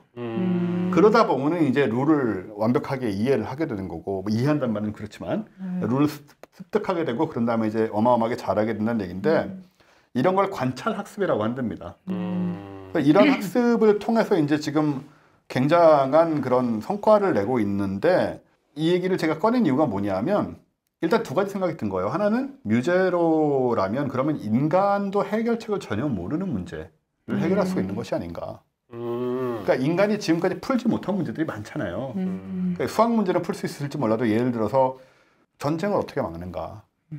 뭐 거창하게 얘기한다면요. 어떤 이 인류 사회의 평화를 구축할 방법은 무엇인가라든가 뭐 이런 식의 인류가 지금까지 도무지 풀어놓지 못한 난제들조차도 얘는 어쩌면 해낼 수도 있는 것인가라는 생각이 하나가 들었고요. 두 번째는 정반대의 문제인데 이게 지금 어떤 우려가 있냐면 무기 쪽에 오용될 수 있는 부분입니다. 그러니까는 이게 특히 이제 한정호 박사님한테 제가 여쭤보려고 하는 게 그 부분인데 이 뮤제레오 공개 버전을 응용한 그 R2Mu라는 그 알고리즘이 있어요. 이게 이제 미 공군 정찰기 비행기에 인간을 대신한 부조종사로 데뷔를 했어요, 실제로. 진짜요? 예, 그래서 인간을 대신해서 뭐 조종사는 있겠지만요, 부조종사와 함께 조종사와 함께 이 R2Mu가 운전을 같이 하는데 주된 목적이 적군의 미사일 발사체를 찾아내는 거거든요. 약간 방어 시스템의 일환으로. 그렇죠. 하지만 이게 이제 공격 무기로 쓰이는 것은 시간 문제이기 때문에 이런 기술들을 갖고 있다면. 문제죠. 사실 사람보다 훨씬 반응 속도도 빠를 테고. 그렇죠. 그냥 그 상태에서 적군의 미사일 발사체를 찾아낸다면 발사 버튼을 누르면 먼저 발사 버튼을 누르면 그게 공격인 거잖아요. 사실 저쪽에서 발사하기 전에. 제가 뭐 그 조종사님들이 무슨 일을 하시는지 정확히는 모르기 때문에 뭐 그렇지만 어떤 네. 인간의 그 쥐 걸리는 것에 대한 한계나 뭐 이런 거 있잖아요. 그렇죠. 그런 거 생각하면 어떤 상황에서는 사람이 오히려 걸리적거릴 수도 있어요. 얘가. 그러니까 말이에요. 그렇죠. 그래서 사실은 우리 저 게임들 보면은 게임에서 자동으로 총 발사하는 그 총탑들 나오잖아요. 걔네들 보면 적이 오면 막 쏘거든요. 두두두 자동으로 버튼 안 눌러도 자동으로 쏘는 그런 게임들 꽤 많은데 그런 포탑들, 총탑들 보면은 그게 이제 인공지능이 적을 감지해서 먼저 공격을 가하고 이제 이런 시스템인데 사실 제가 알기로는 지금 무기에 그런 식으로 못하게 돼 있잖아요. 로봇 쪽에서 윤리는. 근데 이런 식으로 흘러가다 보면 아주 자연스럽게 그냥 쓱 바뀌어버리지 않을까 하는 그런 생각이 좀 드는 거거든요. 유혹에 유혹에 넘어갈 수도 있어요. 네. 워낙 효율적이니까. 그러니까요. 그런데 지금까지는 어떠한 룰이 있냐면 헌법으로 뭐 이렇게 정해진 건 아니지만 그래도 지켜야 될 선은 이거다라고 이심전심하고 있는 부분이 뭐냐면 격발 스위치는 사람이 누른다. 이거 트리거. 뭐 그 자체가 자동으로 뭔가 될지언정 자동으로 스위치가 불이 켜져서 눌러라 한다 한들. 그럴지언정 어쨌든 사람이 한다. 그 선은 넘지 말자. 자동으로 포탑이 막 발사하고 이러지 말자. 근데 생각해보세요. 지금 우리나라 지금 그 이대로 인구 구조가 계속 가면은 그 군 병력을 아무리 긁어모아서 30만 명 이상 유지하기가 힘들다고 하더라고요. 근데 이런 상황이 됐는데 예를 들어 그 절대 그래서는 안 되겠지만 예를 들어 전쟁이 났어요. 근데 막 엄청난 대군이 몰려와요. 근데 막 방어를 해야 되는데 거점을 지킬 병사가 모자라. 그러면 그 유혹이 안 넘어갈 수 있을까요, 군대가? 그러니까 그게 지금 전방이 어떻게 되어 있냐면요. 전방에 포탑들이 서 있어요, 자동 포탑들이. 근데 그게 말씀하신 대로 자동으로 발사가 되진 않아요. 모인 포탑들은 많이 있어요. 근데 이제 그걸 이제 무선으로 트리거를 뒤에서 누르게 돼 있죠. 상황병이 조이스틱 약간 잡고 좀 눌러요. 게임하는 것 같은 느낌이 좀 들겠어요. 근데 저게 이제 인공지능이 판단해서 쏘게 만들면 그건 정말 한 끗 차이거든요, 그냥. 그래서 그 선을 넘지 않는 게 굉장히 중요한 게 뭐냐면 그 자동으로 인공지능이 누를 수가 있게 되면 그 전 과정을 우리가 통제를 못하면 눌러진다는 거죠. 그렇기 때문에 맨 마지막 과정을 인간이 쥐고 있어야 그 전에 인공지능이 무슨 짓을 하더라도 비극적인 상황은 막을 수 있다는데 기자님 말씀대로 그 군대가 과연 그 유혹을 그러니까요. 언제까지 그 유혹을 뿌리칠 수 있을까? 전술적으로 전략적으로 그게 훨씬 유리하다는 게 확인된다면 과연 그걸 안 쓰고 있을 것인가? 그런 되게 걱정은 많이 되는 그렇죠. 상황이죠. 그래서 저 이 에피소드 하나를 좀 소개해드리자면 예전에 카이스트에서 난리가 난 적이 있었어요 한번. 몇 년 전이었죠. 네, 기억납니다. 그 오보였는데 네네. 결국에는 그 카이스트에서 전쟁 뭐였지? 킬러 로봇 개발하고 있다. 그래서 전 세계에 있는 학자들이 뭐 로봇 학자만 아니라 모든 학자들이 보이콧을 선언했죠. 카이스트랑 같이 협업 안 한다. 그래서 몇천 명이 막 성명 발표하고 난리가 난 적이 있었습니다. 네. 그래서 그때 신성철 총장님이셨는데 그 앞에 나와갖고 아닙니다. 그러고 뭐 공개적으로 총장님이 이거 잘못된 겁니다. 정말 시겁하셨죠 정말. 여기저기 말하고 다니고 그래서 해프닝으로 끝난 적은 있습니다. 근데 그 현상을 보면서 하나 약간 좀 희망적이었던 거는 아 사람들이 이렇게까지 많이 공포를 느끼고 있구나. 다 힘을 합쳐서 보이콧을 하려는 생각들을 하고 있구나. 약간 그 외국 밀덕들은 그런 게 있거든요. 그러니까 한국이라고 하면 북한이든 남한이든 왠지 군사적으로 뭔가 할 것 같은 그런 네. 뭔가 무슨 짓인 거 할 것 같은 그런 공포들을 가지고 있더라고요. 게다가 약간 나라. 좀 네. 싸한, 그러니까 카이스트 게다가 약간 로봇 뭐 약간 다루파 이런 데서 못했고 좀 싸한 거예요. 약간. 그랬을 것 같아요. 그리고 코리아 그러면 노스부터 먼저 생각하시는 분들 많습니다. 아, 제가 대한민국에 살다 보니까 대한민국이 먼저인 것 같은데 외국 나가 보면 한국에서 왔어 그러면 노스 그래요. 노스가 유명하니까. 외국에서 고연령층으로 가면 BTS가 더 유명할지 김정은이 더 유명할지 생각을 해봐야 되는 거죠. 요즘 그래도 1, 2년 사이로 좀 나아졌을 것 같긴 한데 저도 뭐 외국 나갔을 때는 그 놀스 사우스 물어보기도 하고 놀스 농담으로 놀스라고 하면 뭐 기겁하기도 하고 막 그런 적도 많이 있었어요. 그래서 아무튼 저 다시 원점으로 돌아가서 저 아타리 게임 좀 보면서 전 좀 시겁했거든요. 왜요? 저희 이제 강화학습의 일종인데 여태까지와 차원이 다른 걸 좀 보여준 거예요. 뭐냐면 지금까지는 룰이 있는 거에서만 움직이는 걸 보여줬어요. 그렇다는 얘기는 인간이 룰을 정하고 거기에 맞는 최적의 해답을 찾아내는 게 인공지능입니다. 였는데 근데 룰이 없는 것에서도 돌아갈 수 있다라는 정말 큰 점프를 하늘 보여준 그렇죠. 획기적인 사건이거든요. 사실 알파고 충격보다 이 충격이 더 커요. 저한테는. 완전 차원이 다른 거라서 그랬을 때 그럼 이 기술을 어떻게 인류가 과연 컨트롤할 수 있을 것인가는 이제 굉장히 큰 숙제가 떠안겨졌습니다. 저는 이걸 보면서 저는 딥마인드가 이런 식으로 여기까지 갈 거라고 사실 생각을 못했고 뭐 당연히 이제 모르니까 나름 이제 이것저것 인공지능에 대해 상상하면서도 아 이렇게까지 룰을 모르는 상태에서 문제를 풀어내는 방법을 알아낼 정도까지 가는구나 생각을 못했는데 그래서 이걸 보면서 충격을 받으면서 생각해봤어요. 이 다음 단계의 딥마인드는 뭘 원할까? 내가 딥마인드의 뭐 하사비스라든가 이런 사람이랑 뭘 하려고 할까 생각을 했는데 제 생각은 뭐였냐면 뭐가 문제인지 판별하는 인공지능. 근데 그건 정말 위험하지 않습니까?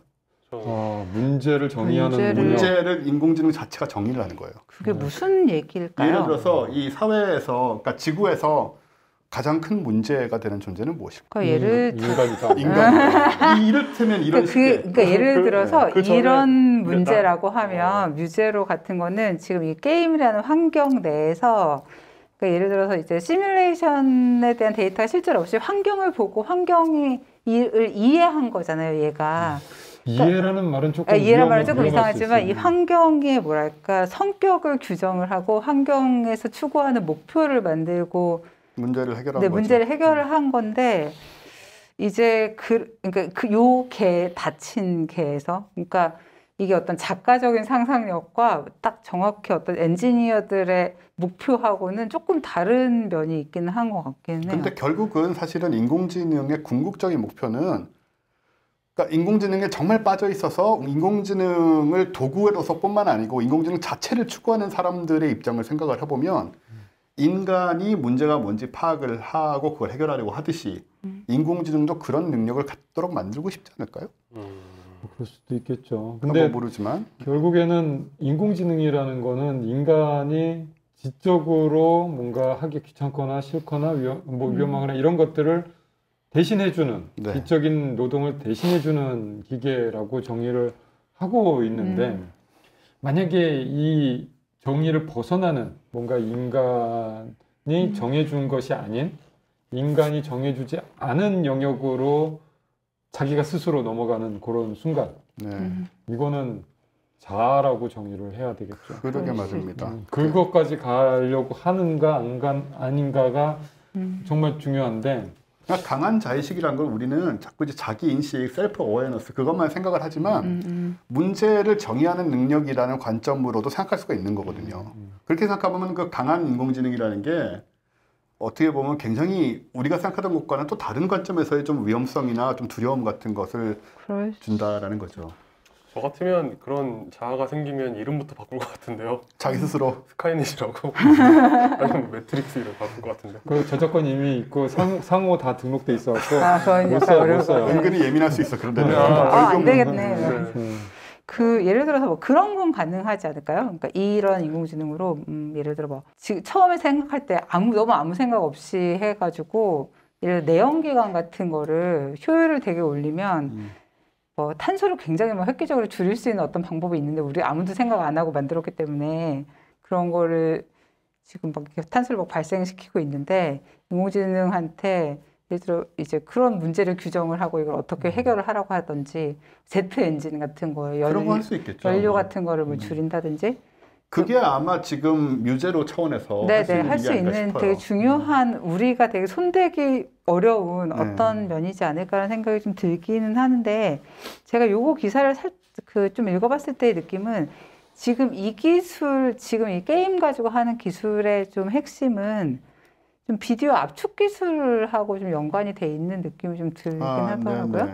정확히 뭔지 제가 이해는 좀 잘 못하겠는데. 사실 뮤제로가 무엇인가에 대한 전반적인 이야기는 뭐 기회가 있으면은 이걸 인공지능 관련 분을 모시고 네, 한번 네. 깊이 파야 될 부분이긴 해요. 네, 우리 네. 뭐 알파폴도 얘기했듯이. 근데 그렇습니다. 지금은 단지 이제 뮤제로라는 것이 등장을 했고 이러한 일을 하고 있다. 그리고 이런 식으로 과거와는 또 차별화된 어떤 인공지능이 등장을 하고 있고 네. 그리고 이게 앞으로 어떤 방향으로 나갈까 한번 이 앞으로 어떤 방향으로 나갈지 한번 상상해보는 그런 정도의 얘기로 이제 뭐 정리를 해야 될 것 같고요.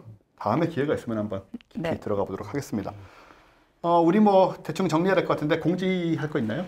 저희 그 달력이 거의 다 나갔습니다, 이제. 진짜 얼마나 조금밖에 남았습니까? 안 남아가지고.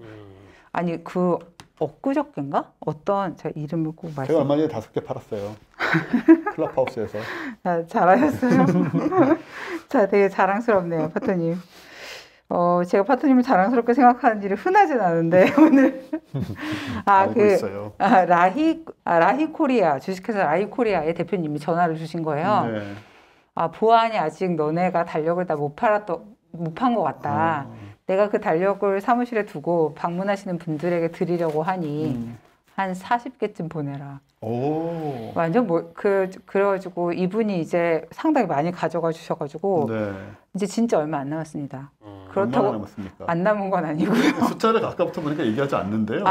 이제 두 자리가 남았습니다. 두 자리.